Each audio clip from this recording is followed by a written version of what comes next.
ಜನ್ಮಾದ್ಯಸ್ಯ ಯತೋನ್ಮಯಾದಿತರತಶ್ಚಾರ್ಥೇಷ್ವಭಿಜ್ಞಸ್ವರಾಟ್ ತೇನೇ ಬ್ರಹ್ಮಹೃದಾಯಾದಿಕವಯೇ ಮುಹ್ಯಂತಿ M ಸೂರಯಃ ತೇಜೋ ವಾರಿಮೃದಾಂ ಯಥಾ ವಿನಿಮಯೋ ಯತ್ರ ತ್ರಿಸರ್ಗೋ ಮೃಷಾ ಧಾಮ್ನಾ ಸ್ವೇನ ಸದಾ ನಿರಸ್ತಕುಹಕಂ ಸತ್ಯಂ ಪರಂ ಧೀಮಹಿ ಸೃಷ್ಟಿಸ್ಥಿತ್ಯಪ್ಯಯೇಹ ನಿಯತಿದೃಶಿತಮೋ ಬಂಧಮೋಕ್ಷಾಶ್ಚ ಯಸ್ಮಾತ್ ಅಸ್ಯ ಶ್ರೀ ಬ್ರಹ್ಮರುದ್ರ ಪ್ರಭೃತಿಸುರನರದ್ವೀಷಶತ್ರುತ್ಮಕಸ್ಯ ವಿಷ್ಣೋರ್ವ್ಯಸ್ತಾಃ ಸಮಸ್ತಾಃ ಸಕಲಗುಣನಿಧಿಃ ಸರ್ವದೋಷವ್ಯಪೇತಃ ಪೂರ್ಣಾನಂದೋ ವ್ಯಯೋ ಯೋ ಗುರುರಪಿ ಪರಮಃ ಚಿಂತಯೇತಂ ಮಹಾಂತಂ ನಾರಾಯಣಂ ನಮಸ್ಕೃತ್ಯ ನರಂ ಚೈವ ನರೋತ್ತಮಂ ದೇವೀಂ ಸರಸ್ವತೀಂ ವ್ಯಾಸಂ ತತೋ ಜಯಮುದೀರಯೇತ್ ಅಭ್ರಮಂ ಭಂಗರಹಿತಂ ಅಜಡಂ ವಿಮಲಂ ಸದಾ ಆನಂದತೀರ್ಥಮತುಳಂ ಭಜೆ ತಾಪತ್ರಯಾಪಹಂ ಯಂ ಪ್ರವ್ರಜಂತಮನುಪೇತಮಪೇತಕೃತ್ಯಂ ದ್ವೈಪಾಯನೋ ವಿರಹಕಾತರಾಜುಹಾವ ಪುತ್ರೇತಿ ತನ್ಮಯತಯಾ ತರವೋಪಿ ನೇದುಃ तं ಸರ್ವಭೂತಹೃದಯಂ ಮುನಿಮಾನತೋಸ್ಮಿ ಮೂಕೋಪಿ ಯತ್ಪ್ರಸಾದೇನ ಮುಕುಂದಶಯನಾಯತೆ ರಾಜರಾಜಾಯತೆ ರಿಕ್ತೋ ರಾಘವೇಂದ್ರಂ ತಮಾಶ್ರಯೇ ಆಪಾದಮೌಲಿಪರ್ಯಂతం ಗುರುಣಾಮಾಕೃತಿಂ ಸ್ಮರೇತ್ ತೇನ ವಿಘ್ನಾಃ ಪ್ರಣಶ್ಯಂತಿ ಸಿದ್ಧ್ಯಂತಿ ಚ ಮನೋರಥಾಃ ಸ್ವಸ್ತ್ಯಸ್ತು ಅಶೇಷಸತಾಂ ಸನ್ಮಂಗಲಾನಿ ಭವಂತು. ಶ್ರೀ ಹರಿವಾಯು ಗುರುಗಳ ಚರಣಾರವಿಂದಗಳಲ್ಲಿ ಭಕ್ತಿಪೂರ್ವಕ ಪ್ರಣಾಮಗಳನ್ನು ಅರ್ಪಿಸಿ ಏಕಾದಶ ಸ್ಕಂದ ಶ್ರೀಮದ್ ಭಾಗವತದ ಅವಧೂತ ಗೀತೆಯನ್ನು ಚಿಂತನೆ ಮಾಡ್ತಾ ಇದ್ವಿ. ಸ್ವಚ್ಛ ಪ್ರಕೃತಿತ ಸ್ನಿಗ್ಧ ಮಾಧುರ್ಯ ತೀರ್ಥವನ್ ನೃಣಾಂ ಮುನಿ ಪುನಾತ್ಯಘಾತ್ ಮಿತ್ರಂ ಈಕ್ಷಣ ಸ್ಪರ್ಶ ಕೀರ್ತನೈ. ನೀರಿನಿಂದ ಕಲಿತ ಪಾಠ ಏನು ಅಂತ ಹೇಳುವಾಗ ಅವಧೂತ ಹೇಳ್ತಾನೆ ಯದುರಾಜನಿಗೆ, ಈ ಕ್ಷಣ ಸ್ಪರ್ಶ ಕೀರ್ತನೈ. ಈ ಕ್ಷಣ ಅಂದರೆ ನೀರನ್ನು ಚೆನ್ನಾಗಿ ಹರಿತಾ ಇರುವಾಗ ದೂರದಿಂದ ನೋಡ್ತಾ ಇದ್ದರೆ ದುಃಖಗಳೆಲ್ಲ ಹರಿದೋಗ್ತದಂತೆ. ಹಿಂದೆಲ್ಲ ಮನೆಯಲ್ಲಿ ಭಾಳ ಜಗಳಾಡಿದರೆ ಒಂದು ಸ್ವಲ್ಪ ನೀರಿನ ಮುಂದೆ ಕೂತು ಬಾ ಅಂತಿದ್ರಂತೆ. ಸ್ವಲ್ಪ ಈಗ ಕಡಿಮೆ ಆಗಿದೆ ಅದೆಲ್ಲ. ಅಂದರೆ ಕಣ್ಣೀರಿನ ಜೊತೆಗೆ ಅದು ಒಂಚೂರು ಹರಿಲಿ ಅಂತ ಅಂಥೇಳಿ ಎಲ್ಲರೂ ನೀರು ಕಡೆಗೆ ಹೋಗ್ಬೇಕು ಅಂತಲ್ಲ.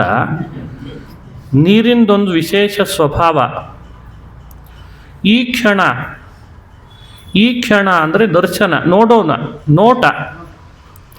ಎಲ್ಲೆಲ್ಲಿ ನದಿ ಹರಿತದೆ ಅದನ್ನು ನೋಡಿದರೆ ದುಃಖ ಕಳೀತದೆ, ಪವಿತ್ರರಾಗ್ತಾರೆ ಅಂತಿದೆ ಅಂತೆ ನದಿಗಳು. ಇನ್ನು ಸ್ಪರ್ಶ ಕೀರ್ತನೈ. ಸ್ಪರ್ಶ ಅಂದರೆ ನೀರನ್ನು ಸ್ಪರ್ಶ ಮಾಡಿದರೆ ಯಾರು ಪವಿತ್ರ ಆಗಲ್ಲ. ಕೀರ್ತನ, ಕೆಲವು ನದಿಗಳ ಹೆಸರು ಹೇಳಿದರೆ ಸಾಕಂತೆ. ಹಾಗೆ ನಮ್ಮ ವ್ಯಕ್ತಿತ್ವವನ್ನು ನಾವು ಹೇಗೆ ಬೆಳೆಸ್ಕೊಳ್ಬೇಕು ಅನ್ನೋದು ನೀರಿನಿಂದ ಕಲಿತೆ ಅಂತ ಹೇಳ್ತಾನೆ. ನಮ್ಮನ್ನು ಯಾರಾದರೂ ನೋಡಿದರೆ, ನಮ್ಮನ್ನು ಯಾರಾದರೂ ಸ್ಪರ್ಶ ಮಾಡಿದರೆ, ನಮ್ಮ ಬಗ್ಗೆ ಯಾರಾದರೂ ಒಂದು ಮಾತನ್ನು ಹೇಗಿದ್ದಾರಲ್ಲ ಅವರು ಅಂತ ಆಲೋಚನೆ ಮಾಡಿದರೆ ಅವರಿಗೊಂದು ಒಳ್ಳೆಯದಾಗ್ತಿರ್ಬೇಕಂತ. ಹೀಗೆ ಬೆಳೆಸ್ಕೊಳ್ಬೇಕು ವ್ಯಕ್ತಿತ್ವವನ್ನು. ಆವಾಗ ಅವನಿಗೆ ಮುನಿ ಅಂತ ಕರೀತಾರೆ. ಮುನಿಹಿ ಪುನಃ ತ್ಯಾಗಾನ್ ಮಿತ್ರಂ ಅಂತಾರೆ. ಅವನು ನಿಜವಾದ ಮುನಿ, ಅವನು ನಿಜವಾದ ಸಾಧಕ. ಅವನಲ್ಲಿ ಅಂಥ ಪ್ರಾಮಾಣಿಕತೆ, ಅಷ್ಟು ಒಳ್ಳೆಯ ತಿಳುವಳಿಕೆ, ದೂರದೃಷ್ಟಿ, ನಿಸ್ಪೃಹತೆ ಎಲ್ಲ ಉಂಟಾದರೆ ಮಾತ್ರ ಇವೆಲ್ಲ ಬರಲಿಕ್ಕೆ ಸಾಧ್ಯ. ಇದು ನಿನ್ನೆ ಹೇಳಿದದ್ದು. ತೇಜಸ್ವಿ ತಪಸಾ ದೀಪ್ತಃ ಅಂತ ಮುಂದಿನ ಶ್ಲೋಕ ಅಗ್ನಿಯಿಂದ ಏನು ಪಾಠ ಕಲಿತೆ ಅಂತ ಹೇಳ್ತಾರೆ.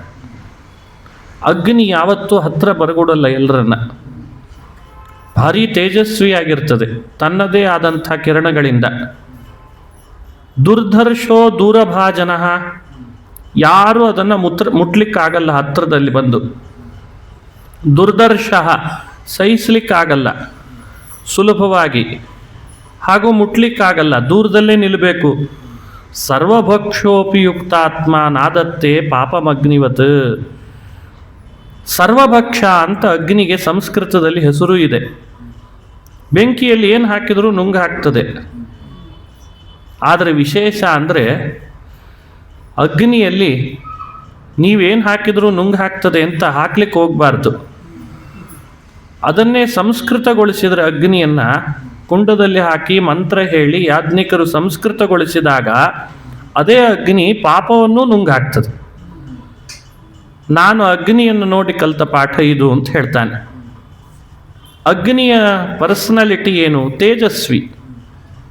ಒಳಗಡೆಯಲ್ಲಿ ಮನುಷ್ಯ ಪ್ರಾಮಾಣಿಕತೆಯನ್ನು ಕಟ್ಕೊಂಡ ಅಂದರೆ ಒಳ್ಳೆ ತೇಜಸ್ವಿ ಆಗಲಿಕ್ಕೆ ಸಾಧ್ಯ. ಇವತ್ತು ತೇಜಸ್ಸೇ ಇಲ್ಲ ಯಾರ ಮುಖದಲ್ಲಿಯೂ. ಅದು ಎಲ್ಲಿ ಹೋಗಿದೆಯೇನೋ ಅಂತ ಹುಡುಕಬೇಕಾಗಿದೆ. ಕಣ್ಣಿನಲ್ಲಿ ತೇಜಸ್ಸಿಲ್ಲ. ಹಿಂದೆಲ್ಲ ಹೇಳ್ತಿದ್ರು ಸುಮ್ಮನೆ ಕಣ್ಣಿನನ್ನೇ ನೋಡಿದರೆ ಸಾಕತ್ತೆ ಎಲ್ಲ ಕೆಲಸ ಆಗೋಗ್ತಿತ್ತಂತ ಆಫೀಸ್ನಲ್ಲಿ. ಎಂಥೆಂಥ ವ್ಯಕ್ತಿಗಳಿದ್ರು ಹಿಂದೆ.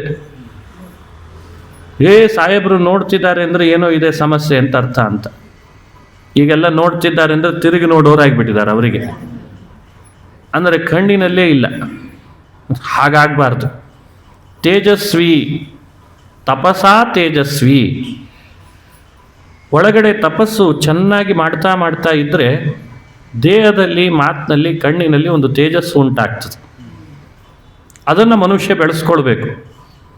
ಅಗ್ನಿಯ ಉಪಾಸನೆ ಮಾಡಿದವರಿಗೆಲ್ಲ ತೇಜಸ್ಸು ಉಂಟಾಗ್ತದೆ ಅಂತಾರೆ.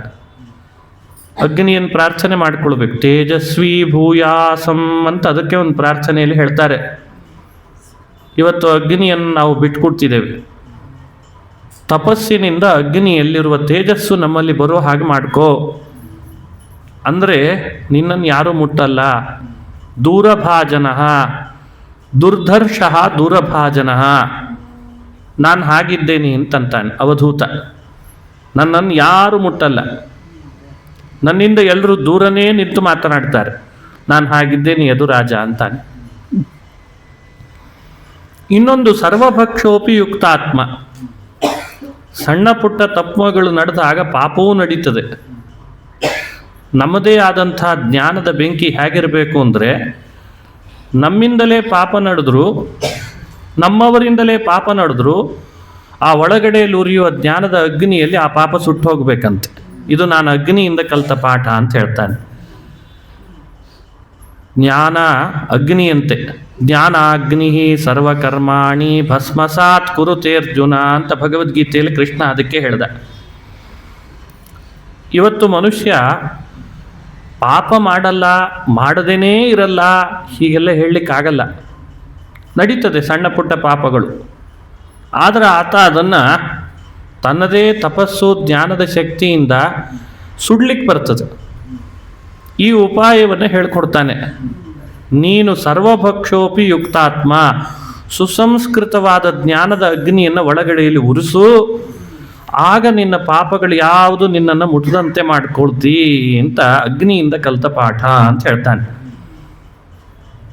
ಇನ್ನೂ ಬಹಳ ಅರ್ಥ ಇದೆ. ಹೀಗೆ ಅಗ್ನಿಯ ಪಾಠಗಳನ್ನು ಹೇಳಿ ಮುಂದೆ ಚಂದ್ರನಿಂದ ಕಲಿತ ಪಾಠ ಅಂತ ಪ್ರಾರಂಭ ಮಾಡ್ತಾನೆ. ಪೃಥಿವಿ ವಾಯು ಆಪಃ ಆಕಾಶ ಅಗ್ನಿ ಚಂದ್ರಮ ರವಿ ಅಂತ ಬರ್ತಾ ಇದೆ. ಚಂದ್ರ ಏನು ಮಾಡ್ತಾನೆ?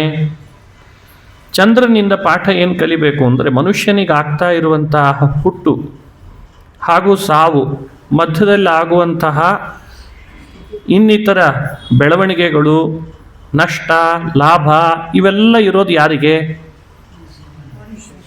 ಇದು ಜೀವನಿಗಲ್ಲ, ಆತ್ಮನಿಗಲ್ಲಂತೆ.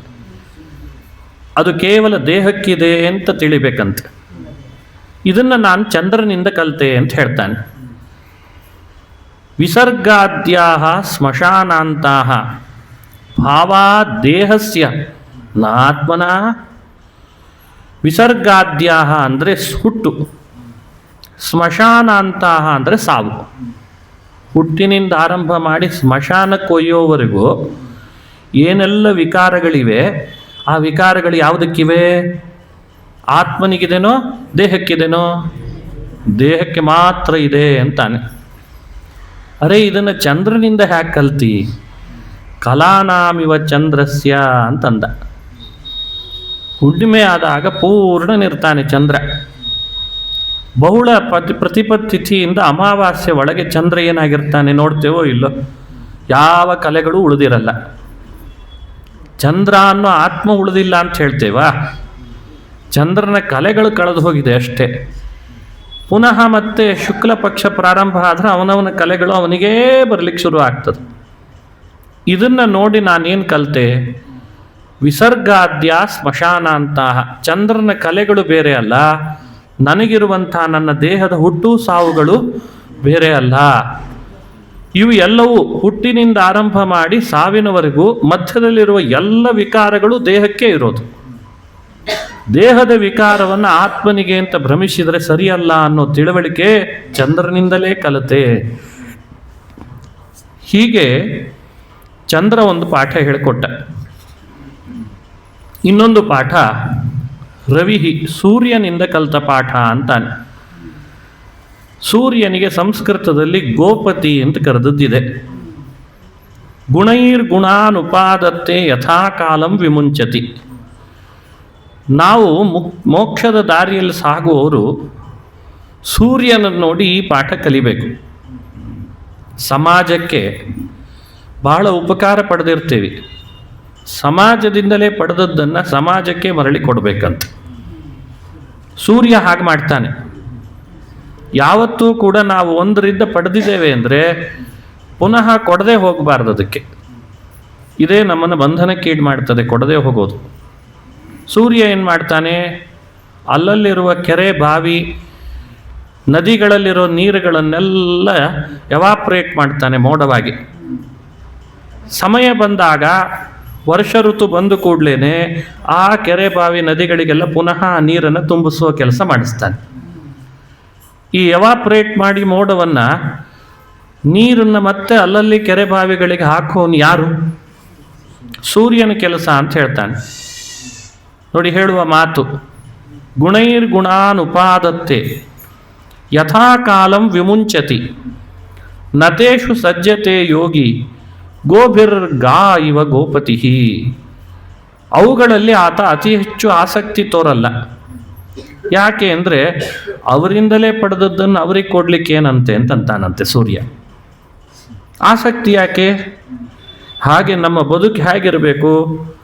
ಯಾರಿಂದ ಎಲ್ಲವನ್ನು ಪಡೆದಿರ್ತೇವೆ ಮರಳಿ ಅವರವರಿಗೆ ಸಮಯಕ್ಕೆ ತಕ್ಕಂತೆ ಕೊಟ್ಟು ನಮ್ಮನ್ನು ನಾವು ಯೋಗಿಗಳನ್ನಾಗಿ, ಅದರಲ್ಲಿ ಆ ವಸ್ತುಗಳಲ್ಲಿ ಆಸ್ಥೆ ಬೆಳೆಸ್ಕೊಳ್ಳದೆ ಯೋಗಿಗಳಾಗಿ ಇರಬೇಕಂತೆ. ಇದೇ ಯೋಗ ಅಂದರೆ. ಯೋಗ ಅಂದ್ರೆ ಏನು ಪ್ರಾಣಾಯಾಮ ಮಾಡು ಅಂತ ಹೇಳಲಿಲ್ಲ. ಅದೇನು ಕಪಾಲಭಾತಿ ಅಲ್ಲ, ಅದನ್ನೇ ಮಾಡು ಅಂತಲ್ಲ. ಭಾಗವತ ಹೇಳೋ ಯೋಗ ಅಂದ್ರೆ ಏನು? ಭಗವಂತನ ಪ್ರೀತಿಗೋಸ್ಕರ ಮಾಡಬೇಕಾದ ಭಾಗವತ ಧರ್ಮಾನುಷ್ಠಾನವೇ ಯೋಗ. ನಾವು ಆ ಯೋಗವನ್ನು ಆಚರಣೆ ಮಾಡಿದರೆ ಯೋಗಿಗಳಾಗ್ತೀವಿ. ಇದನ್ನು ಬಹಳ ಯೋಚಿಸಬೇಕು. ಸೂರ್ಯನ ವಿಶೇಷವಾದ ಈ ಕಾರ್ಯ ಎಲ್ರಿಗೂ ಒಳ್ಳೆ ಪಾಠ ಹೇಳ್ಕೊಡ್ತಾ ಇದೆ. ನಾವು ಆ ಕಡೆಯಲ್ಲಿ ಗಮನ ಹರಿಸದೇ ಇದ್ದರೆ ಹೇಗೆ? ಅದೇ ರೀತಿ ಮತ್ತೊಂದು ಕಪೋತ ಇವ ದೀನಧೀಹಿ ಅಂತ ಹೇಳ್ತಾನೆ. ಸೂರ್ಯನಿಂದ ಕಲಿತ ಪಾಠ ಹೇಗೋ ಒಂದು ಪಾರಿವಾಳದಿಂದ ಪಾಠ ಕಲಿತೆ ಅಂತ ಹೇಳ್ತಾನೆ. ಕಪೋತ ಅಂದರೆ ಗಂಡು ಪಾರಿವಾಳ, ಕಪೋತಿ ಅಂದರೆ ಹೆಣ್ಣು ಪಾರಿವಾಳ. ಗಂಡು ಪಾರಿವಾಳ ಹೆಣ್ಣು ಪಾರಿವಾಳಗಳು ತಾವೇ ಮನಸ್ಸು ಮಾಡಿ ಪ್ರೀತಿಸಿ ವಿವಾಹ ಮಾಡಿಕೊಂಡು ಒಂದು ಮರದ ಮೇಲೆ ಒಂದು ಗೂಡು ಕಟ್ಟಿಕೊಂಡು ಮೊಟ್ಟೆಗಳನ್ನಿಟ್ಟು ಮರಿಗಳನ್ನು ಹಾಕಿ ಭಾರೀ ಸ್ನೇಹದಿಂದ ಉಲ್ಲಾಸದಿಂದ ಸಂಸಾರ ಕಟ್ಟಿಕೊಂಡು ಎಲ್ಲಿ ಹೋದರೂ ಕಪೋತಿನ ಬಿಡ್ತಿರ್ಲಿಲ್ಲ, ಕಪೋತನ ಬಿಡ್ತಿರ್ಲಿಲ್ಲ. ಅದಕ್ಕೆ ಅದದೇ ಶಬ್ದ ಹಾಕಿ ಹೇಳ್ತಾರೆ ವೇದವ್ಯಾಸರು. ಅವ್ರು ಯಾರಿಗೆ ಹೇಳ್ತಿದ್ದಾರೆ ಅಂತ ನಾವೇ ಅರ್ಥ ಮಾಡ್ಕೊಳ್ಬೇಕಷ್ಟೆ. ಅದನ್ನು ಕಂಡ್ರೆ ಇದಕ್ಕೆ, ಇದನ್ನು ಕಂಡ್ರೆ ಅದಕ್ಕೆ. ಒಮ್ಮೆ ಏನಾಯಿತು, ಬೇಟೆ ಆಡ್ಲಿಕ್ಕೆ ಬಂದಾಗ ಇವರಿಬ್ಬರ ಸ್ನೇಹ ನೋಡಿದ. ಸ್ನೇಹ ಬದ್ಧಾನು ಹೃದಯೋ ಅನ್ಯೋನ್ಯಂ ವಿಷ್ಣು ಮಾಯೆಯ. ಏಕದಾ ಜಗ್ಮತುಹು ತಾಸಾಂ ಅಶನಾರ್ಥಂ ಕುಟುಂಬಿನೌ. ಅವನು ಹೊಚ್ಚಾಕಿದ್ದ, ಇದನ್ನು ಹೇಗಾದ್ರೂ ಮಾಡಿ ಬಲೆ ಬೀಳಿಸ್ಬೇಕಲ್ಲ ಅಂತ. ಒಮ್ಮೆ ಆಹಾರಕ್ಕಾಗಿ ಅಂತ ಆ ಕಪೋತ, ಗಂಡು ಕಪೋತ ಎಲ್ಲಾದರೂ ಹುಡ್ಕೊಂಬರ್ತೇನೆ ಅಂತ ಹೇಳಿ ಹೊರಡ್ತಂತೆ. ಆಹಾರಕ್ಕಾಗಿ ಹೇಳಿ ಹೊರಟಿದಾಗ ಈ ಕಪೋತಿ ಮಾತ್ರ ಮನೆಯಲ್ಲಿತ್ತಲ್ಲ, ಅದನ್ನು ಹಿಡ್ಕೊಂಡು ಬಂದ.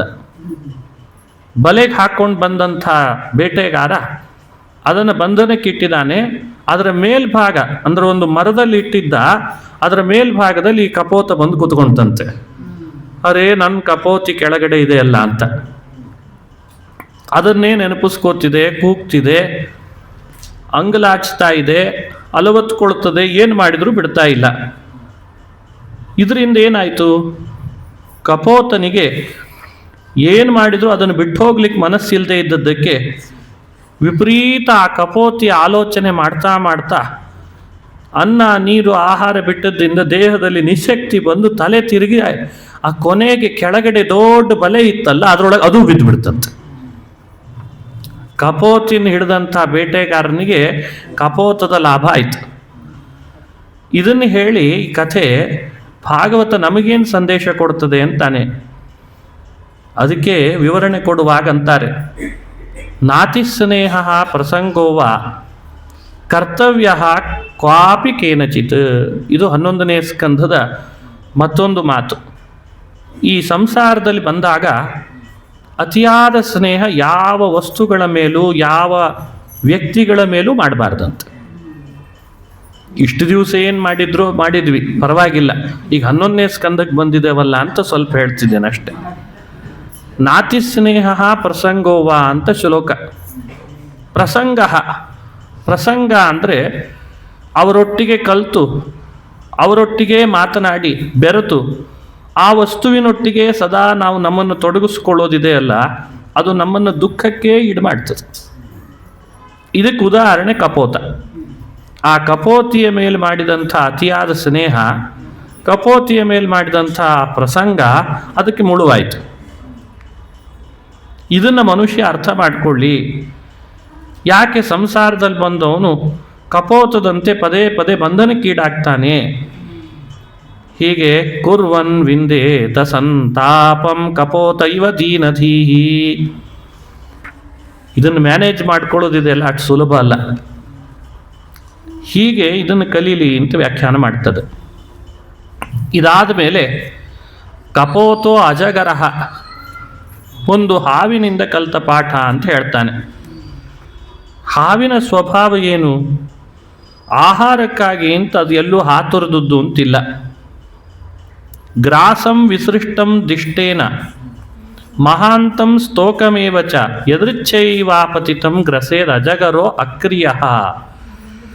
ಹೆಬ್ಬಾವು ದೈವ ಕೊಟ್ಟ ಆಹಾರ ಎಷ್ಟಿದ್ರೂ ಅಷ್ಟೇ ಸಾಕು ಅಂತ ತಿನ್ಕೊಂಡು ಇದ್ದಲ್ಲೇ ಇರ್ತದಂತೆ. ಗ್ರಾಸಂ ಅಂದರೆ ತುತ್ತು. ದಿಷ್ಟೇನ ವಿಸೃಷ್ಟಂ ಗ್ರಾಸಂ, ದೈವ ಏನು ಆಹಾರ ಕೊಡ್ತದೆ ತುತ್ತು, ಅದನ್ನೇ ತಿಂದ್ಕೊಂಡಿರ್ತದೆ. ದೊಡ್ಡ ಸಿಕ್ತು ಅಂತ ಇಟ್ಕೋ. ಇವತ್ತೊಂದು ದೊಡ್ಡ ಮೊಲ ಬಾಯಿಗೆ ಬಿತ್ತು ಅಂದರೆ ಸರಿ ಅದೇ ಸಾಕು ಅಂತದಂತೆ. ಸಣ್ಣ ಇಲಿ ಸಿಕ್ಕರೆ ಅದೇ ಸಾಕು ಅಂತದಂತೆ. ಅದು ಗಾಳಿ ಇದ್ರೆ ಸಾಕದಕ್ಕೆ, ಗಾಳಿ ಕುಡಿಕೊಂಡಿರ್ತದೆ. ದೈವ ಯಾವುದಾದ್ರೂ ಒಂದು ಮೊಲನೋ ಇಣಿಚಿನೋ ಹತ್ತಿರದಲ್ಲಿ ಬಂತು ಅಂದರೆ ನುಂಗ್ತದೆ, ಮತ್ತೆ ಅಲ್ಲೇ ಕೊಡ್ತದೆ. ಆಹಾರಕ್ಕೆ ಯಾವತ್ತೂ ಹಾತುರಿಯಲ್ಲಂಥದ್ದು. ಈ ಪಾಠವನ್ನು ನಾನು ಹಾವಿನಿಂದ ಕಲಿತೆ. ಎಷ್ಟು ಚೆನ್ನಾಗಿದೆ ನೋಡ್ರಿ ಇದು. ಎಲ್ಲರೂ ಮಾಡೋದು ಹೊಟ್ಟೆಗಾಗಿ ಅಂತ ನಾವು ಒಂದು ಮಾತನ್ನು ಕೇಳ್ತೇವೆ. ಅಲ್ಲಿ ಇದು ಎಷ್ಟು ಸಲ ಕೇಳೇವೋ ಏನೋ ಪುರಾಣದಲ್ಲಿ. ಅದನ್ನು ಮಾಡಿದ ದಾಸರಾಯರು ನಗುತ್ತಿದ್ದಾರೆ ನೋಡಿ ನಂದೆಷ್ಟು ಉಪಯೋಗಿಸ್ಕೊತಿದ್ದಾರೆ ತಮ್ಮ ಮಾರ್ಕೆಟಿಗೆ ಅಂತ. ಅಂದರೆ ದಾಸರ ಪದಗಳೆಲ್ಲ ಸಾಮಾನ್ಯ ಮಾರ್ಕೆಟ್ ಮಾಡ್ಕೊಂಡಿದ್ದೇವೆ, ಪುರಾಣದ ವಾಕ್ಯಗಳೆಲ್ಲ ಮಾರ್ಕೆಟ್ ಮಾಡ್ಕೊಂಡಿದ್ದೇವೆ ಇವತ್ತು. ಹೇಳುವಾಗೆಲ್ಲ ದೇವರ ಅನುಗ್ರಹ ಅಂತ. ಇದನ್ನೇ ಸಾರೋದ್ಧಾರಕಾರರು ಬೈದದ್ದಲ್ವೇ, ಇದೇನು ಪ್ರೋಜ್ಜಿತ ಕೈತವ ಧರ್ಮ ನೀವು ಮಾಡ್ತಾ ಇರೋದು ಅಂತ ನಮ್ಮನ್ನ. ಭಾಗವತದಲ್ಲಿ ಇದೇ ಮಾತು. ಗ್ರಾಸಂ ವಿಸೃಷ್ಟಂ ದಿಷ್ಟೇನ ಮಹಾಂತಂ ಅಂದರು. ಮನುಷ್ಯ ತನ್ನ ಹೊಟ್ಟೆಗೆ ಎಷ್ಟು ಹಾತುರಿತಾನೆ, ಎಷ್ಟು ಅದಕ್ಕೆ ಶಕ್ತಿ ಬುದ್ಧಿ ಎಲ್ಲ ಹಾಳು ಮಾಡ್ತಾನೆ. ಅದಕ್ಕೆ ಯಾಕೆ ಅಷ್ಟು ಹಾಳು ಮಾಡ್ತಾನೆ ಅಂತಾನೆ. ಯಾಕೆ ಅಂದರೆ ಒಬ್ಬೊಬ್ಬ ವ್ಯಕ್ತಿ ಹುಟ್ಟುವ ಮುನ್ನ ಅವನು ಸಾಯುವವರೆಗೂ ಅವನು ಎಷ್ಟು ಆಹಾರ ತಿಂತಾನೆ ದೇವರು ಅವನಿಗೆ ಸೃಷ್ಟಿ ಮಾಡಿದಾನಂತೆ. ನೀನು ಬೇಕು ಬೇಡ ಅಂತ ಯೋಚನೆ ಮಾಡಬೇಡ, ನೀನು ಎಷ್ಟು ತಿಂದು ಎಷ್ಟು ಆಹಾರ ಉಪಭೋಗಿಸ್ಬೇಕೋ ಅಷ್ಟು ಹುಟ್ಟೋ ಮುನ್ನವೇ ಸ್ಯಾಂಕ್ಷನ್ ಮಾಡಿರ್ತಾರಂತೆ. ಈಗೆಲ್ಲ ಸರ್ಕಾರದಲ್ಲಿ ಒಬ್ಬರನ್ನು ಅಪಾಯಿಂಟ್ ಮಾಡಿಕೊಳ್ಳುವಾಗ ಯೋಚನೆ ಅದನ್ನೇ ಮಾಡ್ತಾರೆ. ಎಷ್ಟು ವಯಸ್ಸು ಅಂತ ಯಾಕೆ ಹೇಳ್ತಾರೆ ಹೇಳ್ರಿ? ರಿಟೈರ್ಡ್ ಆಗೋದು ಯಾವಾಗ ಅಂತ ತಿಳ್ಕೊಬೇಕಾಗಿರ್ತದೆ. ರಿಟೈರ್ಡ್ ಆಗೋದಂತ ತಿಳ್ಕೊಬೇಕು ಯಾಕೆ ಹೇಳ್ರಿ? ಅವ್ರಿಗೆ ಎಷ್ಟು ಕೊಡ್ಬೇಕು ಅರಿಯರ್ಸು ಅಂತ, ಅದು ಸಮಸ್ಯೆ ಅವರಿಗೆ, ಬೇರೆ ಏನಿಲ್ಲಲ್ಲ. ಅಂದ್ರೆ ಒಬ್ಬ ವ್ಯಕ್ತಿನ ಅಪಾಯಿಂಟ್ ಮಾಡಿಕೊಂಡ್ರೆ ಅವನು ಹೋಗೋವರೆಗೂ ಪೆನ್ಷನ್ ಕೊಡ್ಬೇಕಲ್ರಿ. ಇಷ್ಟು ಯೋಚನೆ ಒಂದು ಸರ್ಕಾರದ ವ್ಯವಸ್ಥೆಯಲ್ಲಿದೆ. ನಾನು ಅದನ್ನು ದೂರ್ತಿಲ್ಲ, ಉದಾಹರಣೆಗೆ ಹೇಳಿದೆ. ಇವರಿಗೆ ಇಷ್ಟಿದೆ ಅಂದರೆ ಭೂಮಿಗೆ ಸೃಷ್ಟಿ ಮಾಡಿರುವ ಶ್ರೀಹರಿ ನಮ್ಮಪ್ಪನಿಗೆ ಎಷ್ಟಿರಬೇಡ ಯೋಚನೆ. ಹಾಗಾಗಿ ಆಹಾರಗಳನ್ನು ಹಾತುರಿದು ಸಂಪಾದನೆ ಯಾಕೆ ಮಾಡ್ತಿದ್ದೀವಿ? ಇದು ನಮ್ಮ ಭ್ರಮೆನೋ ಅಥವಾ ವಾಸ್ತವಿಕವಾಗಿ ಹೀಗಿದೆನೋ ಅಂತ ಯೋಚನೆ ಮಾಡಬೇಕಲ್ಲ ಒಂದ್ಸಲಿ. ನಾವು ಯಾವತ್ತು ಪ್ರಯತ್ನ ಪಟ್ಟಿಲ್ಲ, ಅವತ್ತು ಉಪವಾಸ ಇದ್ದಿದ್ದೇವಾ? ಯೋಚಿಸ್ರಿ ನೋಡೋಣ. ನಾವು ಆಹಾರಕ್ಕೆ ಅಂತ ಒಂದು ದಿವಸ ಪ್ರಯತ್ನ ಪಡದೇ ಇರೋಣಂತೆ, ಅವತ್ತು ನಮ್ಮ ಹೊಟ್ಟೆ ತುಂಬ್ತದೋ ಇಲ್ಲೋ ಅಂತ ಒಂದ್ಸಲಿ ಪರೀಕ್ಷೆ ಮಾಡಿದ್ವಿ. ಅವತ್ತು ಹೊಟ್ಟೆ ತುಂಬಿದೆ. ಭಾರಿ ಪ್ರಯಾಸ ಪಟ್ಟಿರ್ತೀವಿ ಆಹಾರಕ್ಕೆ, ಇದೇ ಬೇಕಿವತ್ತು ಅಂತ. ಅವತ್ತು ಎಷ್ಟು ಎಡವಟ್ಟಾಗಿರ್ತದೆ ಅಂದರೆ ಯೋಚಿಸ್ಲಿಕ್ಕೆ ಸಾಧ್ಯ ಇಲ್ಲ, ಅಷ್ಟು ಎಡವಟ್ಟಾಗಿರ್ತದೆ. ಅಂದರೆ ಈ ಆಹಾರ ಮನುಷ್ಯನ ಹೊಟ್ಟೆಗೆ ಹಾಕ್ಕೊಳ್ತಾ ಇರೋದ್ರ ಬಗ್ಗೆ ಎಷ್ಟು ಅವನು ಸಮಯ ಅರ್ಥ ಮಾಡ್ತಾನೆ. ಯೋಗಿ ಹೇಳ್ದ, ನಮಗೆ ಯಾಕೆ ಬೇಕಿಷ್ಟೆಲ್ಲ ಅಂದ. ನಾನು ಹೆಬ್ಬಾವಿದ್ದಾಗಿರ್ತೀನಿ ಇಂದ. ಗ್ರಾಸಂ ವಿಸೃಷ್ಟಂ ದಿಷ್ಟೇನ ಮಹಾಂತಂ ಸ್ತೋಕಮೇವಚ. ಬಹಳ ದೊಡ್ಡ ಆಹಾರ ಸಿಕ್ಕರೆ, ಇವತ್ತು ದೊಡ್ಡ ತುತ್ತು ಸಿಕ್ಕರೂ ಸರಿ, ಸ್ತೋಕಂ ಮಹಾಂತಂ ಸ್ತೋಕಂ ಗ್ರಾಸಂ. ಮಹಾಂತಂ ಅಂದ್ರೆ ದೊಡ್ಡ ತುತ್ತು, ಸ್ತೋಕಂ ಗ್ರಾಸಂ ಅಂದ್ರೆ ಸಣ್ಣ ತುತ್ತು. ಇವತ್ತು ಸಣ್ಣ ಸಿಕ್ತಾ ಅದು ಸಾಕು ಅಂತಾನಂತ. ಇದನ್ನು ನಾನು ಹಾವಿನಿಂದ ಕಲ್ತಂತಹ ಪಾಠ ಅಂತ ಹೇಳ್ದ. ನೋಡ್ರಿ ಯಾವ ಲೆವೆಲ್ಲಿಗೆ ಕರ್ಕೊಂಡು ಹೋಗ್ತದೆ ಭಾಗವತ, ಎಷ್ಟು ಯೋಚನೆ ಮಾಡಿಸ್ತದೆ ನಮ್ಮನ್ನ. ಸಾಧ್ಯವಾದರೆ ನನ್ನ ಒಳಗೆ ಬಾ ಅಂತ ಕರೀತದೆ ಭಾಗವತ. ನಾವು ಒಳಗೆ ಬರಲ್ಲ ಅಂತೀವಿ, ಭಾಗವತ ಬಿಡಲ್ಲ ಅಂತದು. ಹೀಗೆ ಮುಂದುವರೆದಂಥ ಬೇರೆ ಬೇರೆ ಮಾತುಗಳಿಂದ ಪಾಠ ಹೇಳ್ಕೊಡ್ತಾನೆ. ನಾನು ಒಂದು ಸಮುದ್ರದ ಬಳಿಗೆ ಹೋದೆ, ಅದು ನನಗೆ ಪಾಠ ಮಾಡಿತು ಅಂತಂತಾನೆ. ಏನು ಸಮುದ್ರ ನೋಡಿ ಕಲ್ತ ಪಾಠ? ಸಿಂಧು ಬಹಳ ಗಂಭೀರ, ಪ್ರಸನ್ನ ಅತಿ ಗಂಭೀರ, ದುರ್ವಿಗಾಕ್ಷ್ಯೋ ದುರತ್ಯಯ. ಮನುಷ್ಯ ತನ್ನ ಪರ್ಸ್ನಾಲಿಟಿಯನ್ನು ಹೇಗೆ ಬೆಳೆಸ್ಕೊಳ್ಬೇಕು? ಸಮುದ್ರದ ಹಾಗೆ ಬೆಳೆಸ್ಕೊಳ್ಬೇಕಂತ. ಇವನಿಷ್ಟು ಅಂತ ನಮ್ಮ ಅಳತೆಗೆ ಯಾವತ್ತೂ ಸಿಗಬಾರ್ದು. ನಮ್ಮ ಮಾತು, ನಮ್ಮ ಯೋಚನೆಗಳು, ನಮ್ಮ ಮನಸ್ಸಿನಲ್ಲಿ ನಾವು ಮಾಡಿಕೊಂಡಂಥ ಅಧ್ಯಯನ, ತಪಸ್ಸು, ಪುಣ್ಯ, ವ್ರತ, ನಿಯಮ, ಅನುಷ್ಠಾನ ಯಾವತ್ತೂ ಇನ್ನೊಬ್ಬರಿಗೆ ಸಿಗಬಾರ್ದಂತೆ. ಇದ್ರ ಬಗ್ಗೆ ಡೇಟಾ, ಎಲ್ಲದರದ್ದು ಡೇಟಾ ತೆಗಿಲಿಕ್ಕೆ ಶುರು ಮಾಡಿದ್ದಾರೆ ಈಗ. ಅದನ್ನು ಸಿಗಕೊಡದಂತೆ ನೋಡ್ಕೊಳ್ಬೇಕು. ಸಮುದ್ರ ಆಗಿದೆ, ಸಮುದ್ರದಲ್ಲಿ ರತ್ನಗಳು ಎಷ್ಟಿದೆ ಅಂತ ಯಾವತ್ತಾದರೂ ಎಣಿಸ್ತೀರಾ? ರತ್ನಾಕರ ಇಂಚು ಪಟ್ಟಿಯಿಂದ ಅದನ್ನು ಅಳತೆ ಮಾಡಲಿಕ್ಕೆ ಸಾಧ್ಯನಾ? ಅಗಾಧ. ಅದರಲ್ಲಿ ಬರ್ತಿರುವಂಥ ಅಲೆಗಳು ಎಷ್ಟು ಏನು ಅಂತ ನೀವು ಅದನ್ನು ಅಳಿತೀರಾ? ಸಾಧ್ಯ ಇಲ್ಲ. ಪ್ರಸನ್ನ ಅತಿ ಗಂಭೀರ. ಹೋಗ್ಲಿ, ಅದನ್ನು ನಾವು ದಾಟಿಬಿಡೋಣ ಅಂದರೆ ಸುಲಭವಾಗಿ ಸಮುದ್ರ ದಾಟ್ಲಿಕ್ಕಾದ್ರೂ ಆಗ್ತದಾ? ನೋಡಿ, ಸಮುದ್ರ ನೋಡಿ ನಾನು ಏನು ಪಾಠ ಕಲಿತೆ ಅಂದರೆ, ನಾನು ಮಾಡುವ ಧರ್ಮ ಕರ್ಮಗಳು, ತಪಸ್ಸು, ಸಂಪಾದಿಸಿದಂಥ ವಿದ್ಯೆ, ನನ್ನದೇ ಆದಂಥ ವಿಚಾರದ ಶೈಲಿ, ನಾನು ಕಂಡುಕೊಂಡ ಸತ್ಯ, ನಾನು ಮಾಡುವ ಉಪಾಸನೆ, ಜಪ, ಪಾರಾಯಣ ಯಾರಿಗೂ ಗೊತ್ತಾಗಬಾರ್ದು. ಹಾಗಿರ್ಬೇಕಂತ ಮೇಲ್ನೋಟಕ್ಕೆ ಎಲ್ಲರ ಜೊತೆಗೆ ಕಲ್ತಿರ್ತದೆ ಸಮುದ್ರ. ಯಾರು ಬಂದರೂ ತನ್ನನ್ನು ತಾನು ಆನಂದದಿಂದ ತೋರ್ಪಡಿಸ್ತದೆ, ಎತ್ತೆತ್ರ ಅಲೆಗಳಿಂದ ಎಲ್ಲರನ್ನ ಖುಷಿ ಪಡಿಸ್ತದೆ. ಇದು ನಮ್ಮಲ್ಲಿರ್ಬೇಕಂತೆ, ಪ್ರಸನ್ನ. ಇದು ಪರ್ಸನಾಲಿಟಿ ಡೆವಲಪ್ಮೆಂಟ್ ಅಂತ ಒಂದಿಷ್ಟು ಕೋರ್ಸ್ಗಳು ಶುರುವಾಗಿದ್ದಾವೆ ಈಗ. ಬಹುಶಃ ನಿಮ್ಮ ತನಕ ಇನ್ನೂ ಬೇಗ ಬಂದಿಲ್ಲ ಅನ್ಕೋತೀನಿ, ಮುಂದಿನ ಜನ್ರೇಷನ್ನಿಗೆ ಬರ್ತದೆ, ಇನ್ನೇನು ಬಹಳ ದೂರ ಇಲ್ಲ. ಅಂದರೆ ಒಬ್ಬೊಬ್ಬರ ವ್ಯಕ್ತಿತ್ವ ವಿಕಸನ ಮಾಡಲಿಕ್ಕೆ ಅದಕ್ಕೊಂದಿಷ್ಟು ದುಡ್ಡು. ಅವ್ರು ಯಾರಾದರೂ ನೋಡಿದ್ರೆ ನನ್ನ ಬೈಲಿಕ್ಕೆ ಶುರು ಮಾಡ್ತಾರೆ, ನಮ್ಮ ಹೊಟ್ಟೆಗೆಲ್ಲ ಕಲ್ಲಿಟ್ರಲ್ಲ ನೀವು ಅಂತ. ಭಾಗವತದ ಏಕಾದಶ ಸ್ಕಂದ ಹೇಳ್ತದೆ ವ್ಯಕ್ತಿತ್ವ ವಿಕಸನ ಆಗ್ತದೆ ಅಂದರೆ ಅದು ಇಷ್ಟ ಆಗಲ್ಲ. ಎಲ್ಲ ಹೇಳಿದ್ದಾರೆ, ಯಾವ್ದು ಹೇಳಿಲ್ಲ ಹೇಳಿ. ಸಮುದ್ರದಿಂದ ನಾನು ಕಲ್ತಂಥ ಪಾಠ ಇದು ಅಂತ ಹೇಳ್ತಾನೆ. ಪ್ರಸನ್ನತೆಯನ್ನು ಬೆಳೆಸ್ಕೋ, ಅಷ್ಟೇ ಗಂಭೀರನಾಗಿರು, ನಿನ್ನನ್ನು ಯಾರು ಅಳತೆಗೋಲಿನಿಂದ ಅಳೀಲಿಕ್ಕೆ ಆಗದಂತೆ ನಿನ್ನನ್ನು ನೀನು ನೋಡ್ಕೋ. ಅನಂತ ಪಾರಹಾಹಿ ಅಕ್ಷೋಭ್ಯ, ಇದು ಬಹಳ ಮುಖ್ಯ. ನದಿಗಳು ಬಂದು ಸೇರ್ತಾವೆ, ಒಂದ ಎರಡ ಸಮುದ್ರಕ್ಕೆ ಹೋಗಿ ನದಿ ಸೇರ್ತಾವೆ. ಯಾವತ್ತಾದರೂ ಸಮುದ್ರ ನದಿ ಸೇರಿದ್ರಿಂದ ಇಷ್ಟಡಿ ಮುಂದೆ ಬಂತು, ಸಮುದ್ರ ಸೇರದೇ ಇರೋದ್ರಿಂದ ಇಷ್ಟಡಿ ಹಿಂದೆ ಹೋಯಿತು ಅಂತ ಕೇಳಿದರೆ ಅದಕ್ಕೆ ಕ್ಷೋಭೆಗೊಳಗಾಗಲ್ಲ. ನದಿ ಬಂದು ಕೂಡಿದರೂ ಸರಿ, ನದಿ ಬಂದು ಕೂಡದಿದ್ರೂ ಸರಿ, ನಾನು ಹೇಗಿರಬೇಕು ಹಾಗೇ ಇದ್ದೇನೆ ಅಂತಂತದಂತೆ. ಕ್ಷೋಭೆ ಇಲ್ಲ, ಆ ಪ್ರಸನ್ನತೆಯಲ್ಲಿ ಕೊರತೆ ಇಲ್ಲ, ಗಾಂಭೀರ್ಯ ಕೊರತೆ ಇಲ್ಲ. ಹಾಗಾದರೆ ಅದನ್ನು ನೋಡಿ ನಾವು ಕಲಿಬೇಕಾದ ಪಾಠ ಇದು ಅಂತ ಹೇಳ್ತಾನೆ ಅವಧೂತ. ಇದೊಂದು ಸಮುದ್ರದ ಪಾಠ ತಿಳ್ಕೊಂಡ್ರೆ ಸಾಕು, ಜೀವನ ಧನ್ಯ ಆಗಿಬಿಡ್ತದೆ. ಹೀಗೆ ಅವಧೂತನ ಬಾಯಲ್ಲಿ ಬಂದಂಥ ಮತ್ತೊಂದು ಅಂಶ. ಮುಂದೆ ಪತಂಗ ಮಧುಕೃತ್ ಗಜಃ ಮಧುಹ ಹರಿಣೋ ಮೀನಃ ಅಂತ ಹೇಳ್ತಾನೆ. ಪತಂಗದಿಂದ ನಾನೊಂದು ಪಾಠ ಕಲಿತೆ. ಪತಂಗ ಅಂದರೆ ಮಿಣುಕುಳ. ಅದೇನು ಮಾಡ್ತದೆ, ಬೆಂಕಿ ಹತ್ರ ಸರಸಾಡ್ಲಿಕ್ಕೆ ಹೋಗ್ತದೆ. ಬೆಂಕಿ ಬಹಳ ದಗದಗಿಸ್ತಿರ್ತದೆ. ಅರೆ ಅದೊಂದೇ ಹೊಳೆಯೋದೆ, ನಾನು ಹೊಳಿತೀನಿ ಅಂತದೆ, ಅದರದ್ದೊಂದು ಸ್ವಭಾವ. ಹಾಗೆ ಅದ್ರದ್ದು ಹೊಳಪು ಜಾಸ್ತಿಯೋ ನಂದು ಜಾಸ್ತಿಯೋ ಅಂತ ಬೆಂಕಿ ಹತ್ತತ್ರ ಹೋಗ್ತದೆ, ದೀಪದ ಹತ್ತತ್ರ ಹೋಗ್ತದೆ ಬರ್ತದೆ. ಒಂದು ಸಲಿಯೋ ಆ ದೀಪದ ವಿಪರೀತ ಜ್ವಾಲೆ ಏನಾದರೂ ಬಡಿತು ಅಂದರೆ ಆ ಬೆಂಕಿಗೆ ಆಹುತಿ ಆಗಿಬಿಡ್ತದೆ. ಅಲ್ಲಿಗೇನು ಮಾಡಿದ ಹಾಗಾಯಿತು. ಮನುಷ್ಯ ತನ್ನ ಬದುಕಿನಲ್ಲಿ ಮಿಡುಕು ಹುಳದಿಂದ ಕಲಿಯುವ ಪಾಠ ಬಹಳ ಇದೆ. ಯಾವುದದು? ದೃಷ್ಟ್ವಾ ಸ್ತ್ರೀಯಂ ದೇವಮಾಯಾಂ. ಭಗವಂತನ ಸೃಷ್ಟಿಯಲ್ಲಿ ಬಹಳ ದೊಡ್ಡ ಮಾಯೆ ಅಂದರೆ ಹೆಣ್ಣಂತೆ.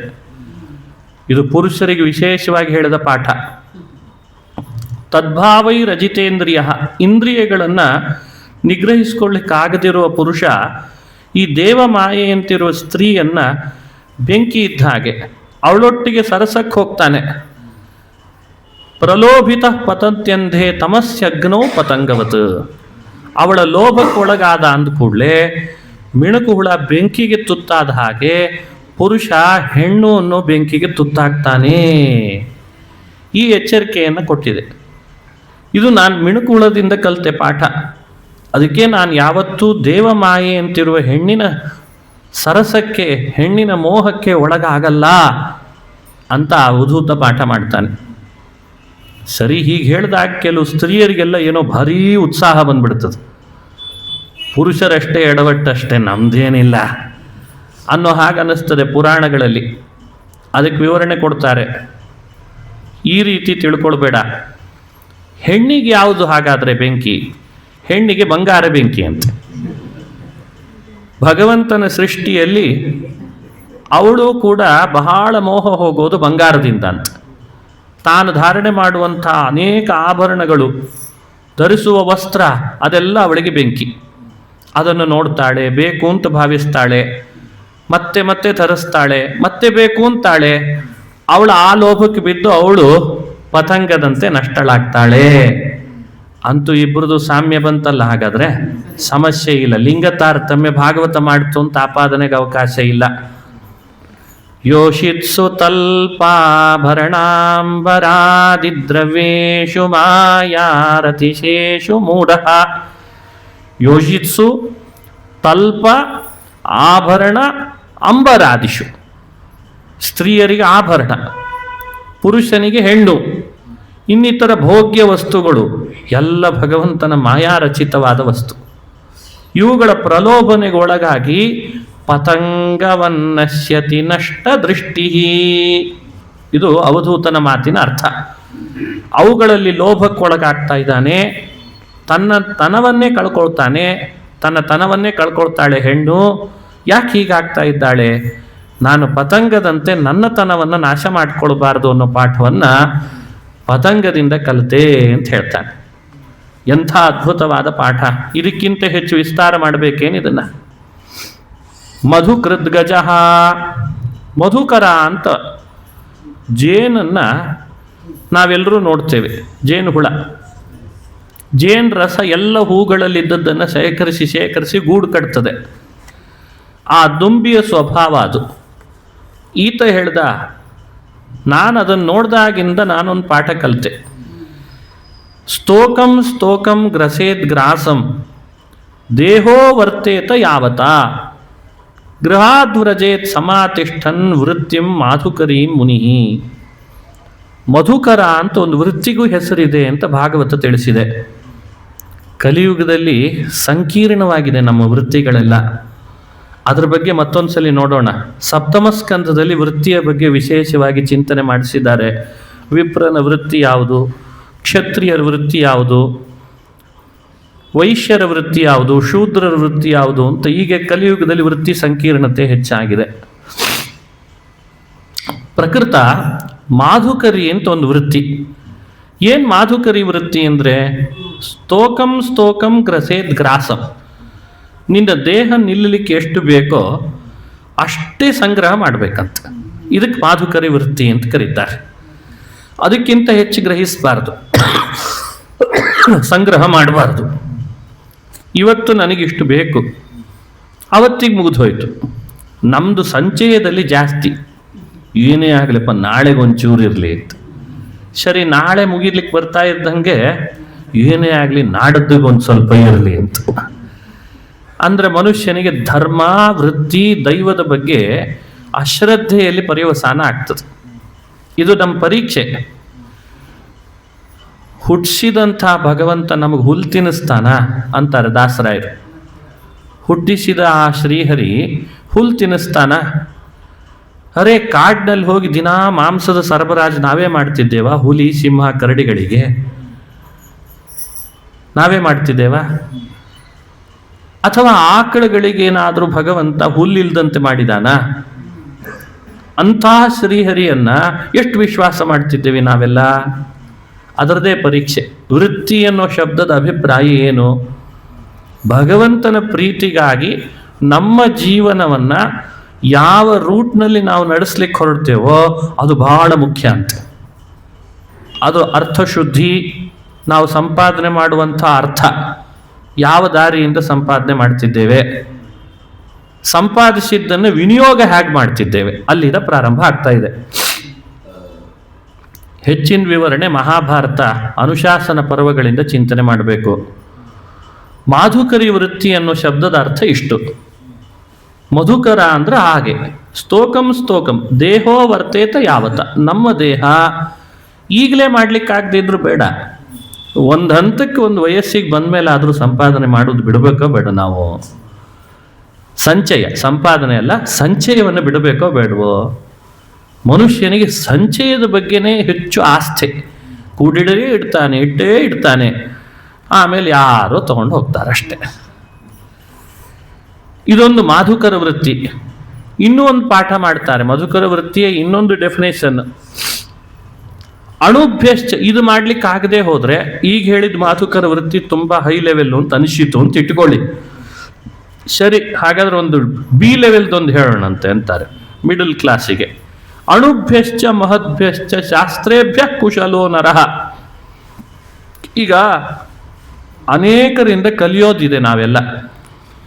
ಅಣುವಾದವನು, ಸಣ್ಣ ಹುಡುಗ ಹೇಳ್ತಾನೆ ಶಾಸ್ತ್ರದ ಒಂದಿಷ್ಟು ವಿಷಯಗಳನ್ನು, ನಮಗೆ ಗೊತ್ತಾಗ್ತದೆ ಇವನು ಒಳ್ಳೆ ಶಾಸ್ತ್ರದ ವಿಷಯ ಹೇಳ್ತಿದ್ದಾನೆ ಅಂತ. ಅವನ ಕಡೆ ಇದ್ದ ಜ್ಞಾನದ ಮಧುವನ್ನು ಶೇಖರಿಸ್ಬೇಕಂತ. ಮಹದ್ಭ್ಯಶ್ಚ, ನಮಗಿಂತ ಹಿರಿಯರಿದ್ದಾರೆ, ಅವರಿಂದ ಬರ್ತಾ ಇದೆ ಒಂದಿಷ್ಟು ಒಳ್ಳೊಳ್ಳೆ ತಿಳುವಳಿಕೆಗಳು ಅಂದರೆ ಅದನ್ನು ಶೇಖರಿಸ್ಬೇಕಂತ. ಅಣುಭ್ಯಶ್ಚ ಮಹದ್ಭ್ಯಶ್ಚ ಶಾಸ್ತ್ರೇಭ್ಯ ಕುಶಲೋ ನರಹ. ತನ್ನ ಬುದ್ಧಿವಂತಿಕೆಯಿಂದ ಸಾರವಾದ ಭಾಗವನ್ನು ಮಾತ್ರ, ಎಲ್ಲ ಕಡೆ ಎಲ್ಲ ದೋಷಗಳಿರ್ತವೆ, ಹೇಳೋವರಲ್ಲಿ ಇರ್ತದೆ, ಕೇಳೋವರಲ್ಲಿ ಇರ್ತದೆ. ನಾವ್ಯಾರೂ ನಿರ್ದುಷ್ಟರಲ್ಲ. ಈಗಲೇ ತೀರ್ಮಾನ ಮಾಡಿ ಇಟ್ಟು ಬಿಡಬಾರ್ದು, ಅವರ ಉಪಯೋಗಿಲ್ಲ ಬಿಡುವಂತ. ನಾವ್ಯಾರು ತೀರ್ಮಾನ ಮಾಡಲಿಕ್ಕೆ? ಹೇಳೋರನ್ನು ಕೇಳೋರನ್ನು ನಾವೇ ಟಾರ್ಗೆಟ್ ಮಾಡಿಬಿಡ್ತೀವಿ. ಈಗ ಟಾರ್ಗೆಟ್ ಮಾಡೋದು ದೊಡ್ಡದಲ್ಲ, ಆ ಎಲ್ಲ ಬೆರಳುಗಳು ನಮ್ಮನ್ನು ತೋರಿಸ್ತಿದ್ದೇವಲ್ಲ, ಅದನ್ನು ಯೋಚನೆ ಮಾಡಲಿಲ್ಲ. ಒಬ್ಬನಿಗೆ ಒಂದು ಸಮಸ್ಯೆ ಇದೆ ಅಂದರೆ ಅವನ ಎದುರುಗಡೆ ಇದ್ದವನಿಗೆ 100 ಸಮಸ್ಯೆ ಇರ್ತದೆ. ಅದನ್ನು ಪರಿಹಾರ ಮಾಡ್ಕೊಳ್ಳಿಕ್ಕಾಗ್ತದೆಯೇ? ಅವನಿಗೆ ಕುಟುಂಬದ್ದಿರ್ಬೋದು, ಒಬ್ಬನಿಗೆ ನೌಕರಿದಿರ್ಬೋದು, ಇನ್ನೊಬ್ಬನಿಗೆ ದೇಹದಲ್ಲಿ ರೋಗದ್ದಿರ್ಬೋದು, ಒಬ್ಬನಿಗೆ ಕೆಲಸ ಮಾಡಿದ್ರು ಸ್ಯಾಲ್ರಿ ಕೊಡದೇ ಇರ್ತದೆ, ಅದೊಂದು ರೋಗ, ಇನ್ನೊಬ್ಬನಿಗೆ ಇನ್ನೊಂದೇನೋ ವಯಸ್ಸಿಂದಿರ್ಬೋದು, ನಾನಾ ಸಮಸ್ಯೆಗಳಿವೆ. ಇದನ್ನೇ ಯೋಚಿಸ್ತಾ ಇದ್ರೆ ಮನುಷ್ಯ ಮುಂದೆ ಬರಲಾರ ಅಂತದೆ ಭಾಗವತ. ಎಲ್ಲರಲ್ಲಿ ದೋಷ ಇದೆ, ಆದರೆ ನೀನು ಮಾತ್ರ ದುಂಬಿ ಅಂತ ಆಗು ಅಂತಾನೆ. ನೀನು ದುಂಬಿ ಆಗು ಅಂದ್ರೆ ಏನು? ಎಲ್ಲಿ ಯಾವ ಹೂವಿನಲ್ಲಿ ಆ ರಸ ಇದೆ, ಆ ಹೂವಿನ ಆಕಾರ ಎಷ್ಟು ದೊಡ್ಡದು ಅಂತ ನೋಡಿ ರಸ ಸವಿಯಲ್ಲ. ಹೂ ಎಷ್ಟಿದ್ರೇನಂತೆ, ನನಗದ್ರೊಳಗೊಂದು ಸಾರ ಸಿಕ್ಕರೆ ಸಾಕು ಅಂತ ಹೋಗ್ತದಂತೆ. ಹಂಗೇನಾದರೂ ಜೇನುಗೂಡು ಇದು ದುಂಬಿ ಮಾಡ್ಲಿಕ್ಕೆ ಶುರು ಮಾಡಿದ್ರೆ ಜೇನುಗೂಡೇ ಕಟ್ತಿರ್ಲಿಲ್ಲ, ನಾವ್ಯಾರೂ ಜೇನುತುಪ್ಪನೇ ತಗೊಳ್ತಿರ್ಲಿಲ್ಲ. ಸಣ್ಣ ಹೂವಾದರೂ ಸರಿ, ದೊಡ್ಡ ಹೂವಾದರೂ ಸರಿ, ಒಳಗಿರುವಂತಹ ರಸ ಮುಖ್ಯ. ಆ ರಸವನ್ನು ಶೇಖರಿಸೋದ್ರಲ್ಲಿ ನಾವು ದುಂಬಿಗಳಂತಾಗಬೇಕು. ಈ ಪಾಠವನ್ನ ನಾನು ಮಧುಕರದಿಂದ ಕಲಿತೆ ಅಂತ ಹೇಳ್ತಾನೆ. ಎಂಥ ಅದ್ಭುತವಾದ ಮಧುಕರ! ಇದು ಒಂದು ಮಧುಕರ ವೃತ್ತಿ. ಇದನ್ನ ಇದು ನೋಡಿ, ಅಪ್ಡೇಟ್ ವರ್ಷನ್ ಅಂತ ಹೇಳ್ತಿರ್ತೀನಿ ಭಾಗವತದಲ್ಲಿ ಕೆಲವು ವಿಷಯಗಳನ್ನ. ಇವಾಗೆಲ್ಲ ಅಪ್ಡೇಟ್ ವರ್ಷನ್. ಇವತ್ತು ಮೊಬೈಲ್ನಲ್ಲೂ ಜ್ಞಾನ ಸಂಪಾದಿಸುವ ಅವಕಾಶ ಸಿಕ್ಬಿಟ್ಟಿದೆ ನಮಗೆ. ಅಲ್ಲ, ಅಜ್ಞಾನ ಪಡೀಲಿಕ್ಕೂ ಅವಕಾಶ ಮೊಬೈಲ್ನಿಂದಲೇ ಸಿಕ್ಕಿದೆ, ಮತ್ತೆ ಅದರಲ್ಲೇನು ಸಂಶಯ ಇಲ್ಲ. ಅದಕ್ಕೆ ಕುಶಲೋ ನರಹ, ನಾವು ಸ್ವತಃ ಬುದ್ಧಿವಂತರಾಗಿರ್ಬೇಕು, ಆವಾಗ ಮಾತ್ರ ಅದರಿಂದ ನಾವು ಪಡೀಲಿಕ್ಕೆ ಆಗ್ತದೆ. ನಾವು ಆ ರೀತಿ ಅದನ್ನ ಚೆನ್ನಾಗಿ ಮಧುವಿನಂತೆ ಶೇಖರಿಸುವವರಾಗಬೇಕು ಅನ್ನೋ ಪಾಠವನ್ನು ಕಲಿತೆ. ಅದಾದ ಮೇಲೆ ಗಜ, ಆನೆ ಪಾಠ ಹೇಳ್ಕೊಡ್ತು ಅಂತ ಹೇಳ್ತಾನೆ. ಆನೆ ಏನು ಪಾಠ ಮಾಡ್ತು? ಹೆಣ್ಣಾನೆ ಗಂಡ ಆನೆಗಳಲ್ಲಿ ಭಾರಿ ತಿಕ್ಕಾಟ ನಡೀತದಂತೆ. ಎರಡರ ಚರ್ಮವು ಬಹಳ ದಪ್ಪ, ಹಾಗಾಗಿ ಆನೆ ಪರಸ್ಪರ ಮೈ ತಿಕ್ಕಾಗುತ್ತವೆ. ಮನುಷ್ಯನಿಗೆ ಈ ಸ್ಪರ್ಶ ಸುಖದ ವ್ಯಾಮೋಹ ಬಹಳ ಆದಾಗ ಅದು ಬಂಧನಕ್ಕೀಡಾಗ್ತದೆ. ಹಾಗಾಗಿ ಮನುಷ್ಯ ತ್ವಗೀಂದ್ರಿಯದ ಮೇಲೆ ಅತಿಯಾದ ವ್ಯಾಮೋಹ ಮಾಡಬಾರ್ದು ಅನ್ನೋ ಪಾಠವನ್ನ ಆನೆಯಿಂದ ಕಲಿತೆ ಅಂತ ಹೇಳ್ತಾನೆ. ಆನೆಗಳನ್ನೆಲ್ಲ ಮಾವುತ ಹ್ಯಾಕ್ ಪಳಗಿಸ್ತಾನೆ? ಎಷ್ಟು ಅಗಲ ಇದೆ ಆನೆ, ಎಷ್ಟು ಬಲಶಾಲಿ, ಎಷ್ಟು ದೊಡ್ಡದು ಅದರದ್ದು ದೇಹ. ಆದರೆ ಮಾವುತ ಹೇಗೆ ಹೇಳ್ತಾನೋ ಹಾಗೆ ಕೇಳ್ತದೆ. ಸೊಂಡಲೆ ಎತ್ತು ಎತ್ತುತ್ತದೆ, ಎರಡು ಕಾಲು ಬಗ್ಸು ಮುಂದೆ ಬಗ್ತದೆ, ಅಂಕುಶ ಈಟಿರ್ತದೆ. ಅದೇನು ದೊಡ್ಡದ ಅಂಕುಶ? ಆನೆ ಬಲದ ಮುಂದೆ ಅಂಕುಶ ಏನಂತೆ? ಆದರೂ ಅವನು ವಶವಾಗ್ತದೆ. ಯಾಕೆ ಅಂತ ಪ್ರಶ್ನೆ. ಈ ಆನೆಗಳನ್ನು ಹೆಚ್ಚು ಪಳಗಿಸೋರು ಕೇರಳದ ಜನ. ಹೇಗೆ ಪಳಗಿಸ್ತಾರೆ? ಅದರ ದೇಹವನ್ನು ಸ್ವಲ್ಪವೂ ತುರಿಕೆ ಆಗದಂತೆ ಕೈಯಿಂದ ಹುಲ್ಲು ತಗೊಂಡು ತಿಕ್ತಾರಂತೆ. ಅದಕ್ಕೆ ತುರಿಕೆ ಜಾಸ್ತಿ. ಯಾರು ಚೆನ್ನಾಗಿ ದೇಹವನ್ನು ಮರ್ಮಸ್ಥಳಗಳಲ್ಲಿ ಹಿಡಿದು ಒಂದೂ ಜಾಗ ಬಿಡದಂತೆ ತಿಕ್ತಾರೋ ಅವರಿಗೆ ಅದು ವಶ ಆಗಿಬಿಟ್ಟಿರ್ತದೆ. ಇದೇ ಅದರದ್ದು ಗುಟ್ಟು. ಹಾಗಾಗಿ ಸ್ಪರ್ಶ ಸುಖ ಅಪೇಕ್ಷಿಸ್ತದೆ. ಆ ಸ್ಪರ್ಶ ಸುಖ ಕೊಡೋನು ಯಾರು? ಮಾವುತ. ಅದಕ್ಕೆ ಅವನು ಏನು ಹೇಳ್ತಾನೆ ಕೇಳ್ತದೆ. ಹೀಗೆ ಪದಾಮಪಿ ವಿವತೀಂ ಭಿಕ್ಷು ನ ಸ್ಪೃಶೇತ್ ದಾರವೀಮಪಿ ಸ್ಪರ್ಶನ್ ಕರೀವ ಬದ್ಧೇತ ಕರಿಣ್ಯಾಂಗ ಸಂಗತಃ. ಪುರುಷ ಸ್ತ್ರೀಯರು ತಮ್ಮ ದೇಹದಲ್ಲಿ ತಾವು ಅಪೇಕ್ಷಿಸಿ ಕಾಮದಿಂದ ಮಾಡುವಂಥ ಸ್ಪರ್ಶ ಸುಖ ಅತಿಯಾದಾಗ ಇಬ್ಬರು ಬಂಧಿತರಾಗ್ತಾರೆ ಸಂಸಾರದಲ್ಲಿ. ಯಾವಾಗ ಅದನ್ನು ಬುದ್ಧಿವಂತಿಕೆಯಿಂದ ದೂರ ಮಾಡ್ತಾರೆ, ಆಗ ಅವರು ಯಾವತ್ತಿದ್ರೂ ಮೇಲ್ ಬರ್ತಾರೆ ಅನ್ನೋ ಪಾಠವನ್ನು ಆನೆಯಿಂದ ಕಲಿತೆ ಪಾಠ ಅಂತ ಹೇಳ್ತಾನೆ. ಇದು ಎಂಥ ಅದ್ಭುತವಾದ ಪಾಠ! ಮನುಷ್ಯನಿಗೆ ಈ ವ್ಯಾಮೋಹ ಬಿಡಬೇಕು, ಚರ್ಮ ಸುಖದ ವ್ಯಾಮೋಹ ಬಿಡಬೇಕು. ಹಾಗೆ ಮಧುಹ ಹರಿಣೋ ಮೀನಃ, ಮಧುಹ ಹರಿಣಃ ಮೀನಃ ಆಗಲೇ ಹೇಳಬೇಕಿತ್ತು, ಅದನ್ನು ಹೇಳ್ತದೆ ಪಾಠ. ಮನುಷ್ಯ ಸಂಪಾದನೆ ಮಾಡ್ತಾನೆ. ಹ್ಯಾಕ್ ಸಂಪಾದನೆ ಮಾಡ್ತಾನೆ? ನದೇಯಂ ನೋಪಭೋಗ್ಯಂಚ ಲುಬ್ಧೈರ್ಯ ದುಃಖ ಸಂಚಿತಂ ಭುಂಕ್ತೆ ಸ್ವಮಪಿ ತಚ್ಚಾನ್ಯೋ ಮಧುಹೇವ ಅರ್ಥವಿನ್ ಮಧು ಅಂತಂತಾರೆ. ಮಧುಹ, ಜೇನಿನ ರಸವನ್ನು ಹಿಂಡಿ ತರುವಂಥ ಒಂದು ಪ್ರಸಂಗ ನಾವು ನೋಡ್ತೇವೆ. ಅದಕ್ಕೆ ಮಧುಹ ಅಂತ ಕರೀತಾರೆ. ಮನುಷ್ಯ ಯಾವತ್ತೂ ಅತಿಯಾದ ಸಂಚಯ ಮಾಡಲಿಕ್ಕೆ ಹೋಗಬಾರ್ದು ಅನ್ನೋದನ್ನು ಅದನ್ನು ನೋಡಿ ಕಲಿತೆ. ತುಂಬ ಕಷ್ಟಪಟ್ಟು ಜೇನುಗೂಡು ಕಟ್ಟೋದು ಯಾವುವು? ಅಲ್ಲಲ್ಲಿದ್ದ ಹೂವಿನಲ್ಲಿ ರಸ ತೆಗೆದು ದುಂಬಿಗಳು. ಅದು ದೊಡ್ಡ ದೊಡ್ಡದು ಆಗ್ತಿರ್ಲಿಕ್ಕೆ ಬಲಿಲಿಕ್ಕೆ ಬಿಡ್ತಿರ್ತಾನೆ. ಬಲತಾಗಿ ಇದ್ದಕ್ಕಿದ್ದಾಗ ಒಂದಿಷ್ಟು ಹೊಗೆ ಹಾಕ್ತಾನೆ. ಹೊಗೆ ಹಾಕಿದ ಕೂಡಲೇ ಕಷ್ಟಪಟ್ಟಂಥ ದುಂಬಿಗಳೆಲ್ಲ ಹೊಗೆಗೆ ಏನಾಗ್ತವೆ? ಓಡಿ ಹೋಗ್ತಾವೆ. ಇವ ಏನು ಮಾಡ್ತಾನೆ? ಎಲ್ಲ ಹೋಯ್ತಲ್ಲ ಅಂಥೇಳಿ ಅದನ್ನು ಗಟ್ಟಿ ತೆಗೆದು ಹಿಂಡಿ ತಾನು ರಸ ತಗೊಂಡು ಮಾರಾಟ ಮಾಡಿಬಿಡ್ತಾನೆ. ಇದನ್ನು ನೋಡಿ ನಾನು ಪಾಠ ಕಲಿತೆ ಅಂತಂದ. ಏನು ಪಾಠ?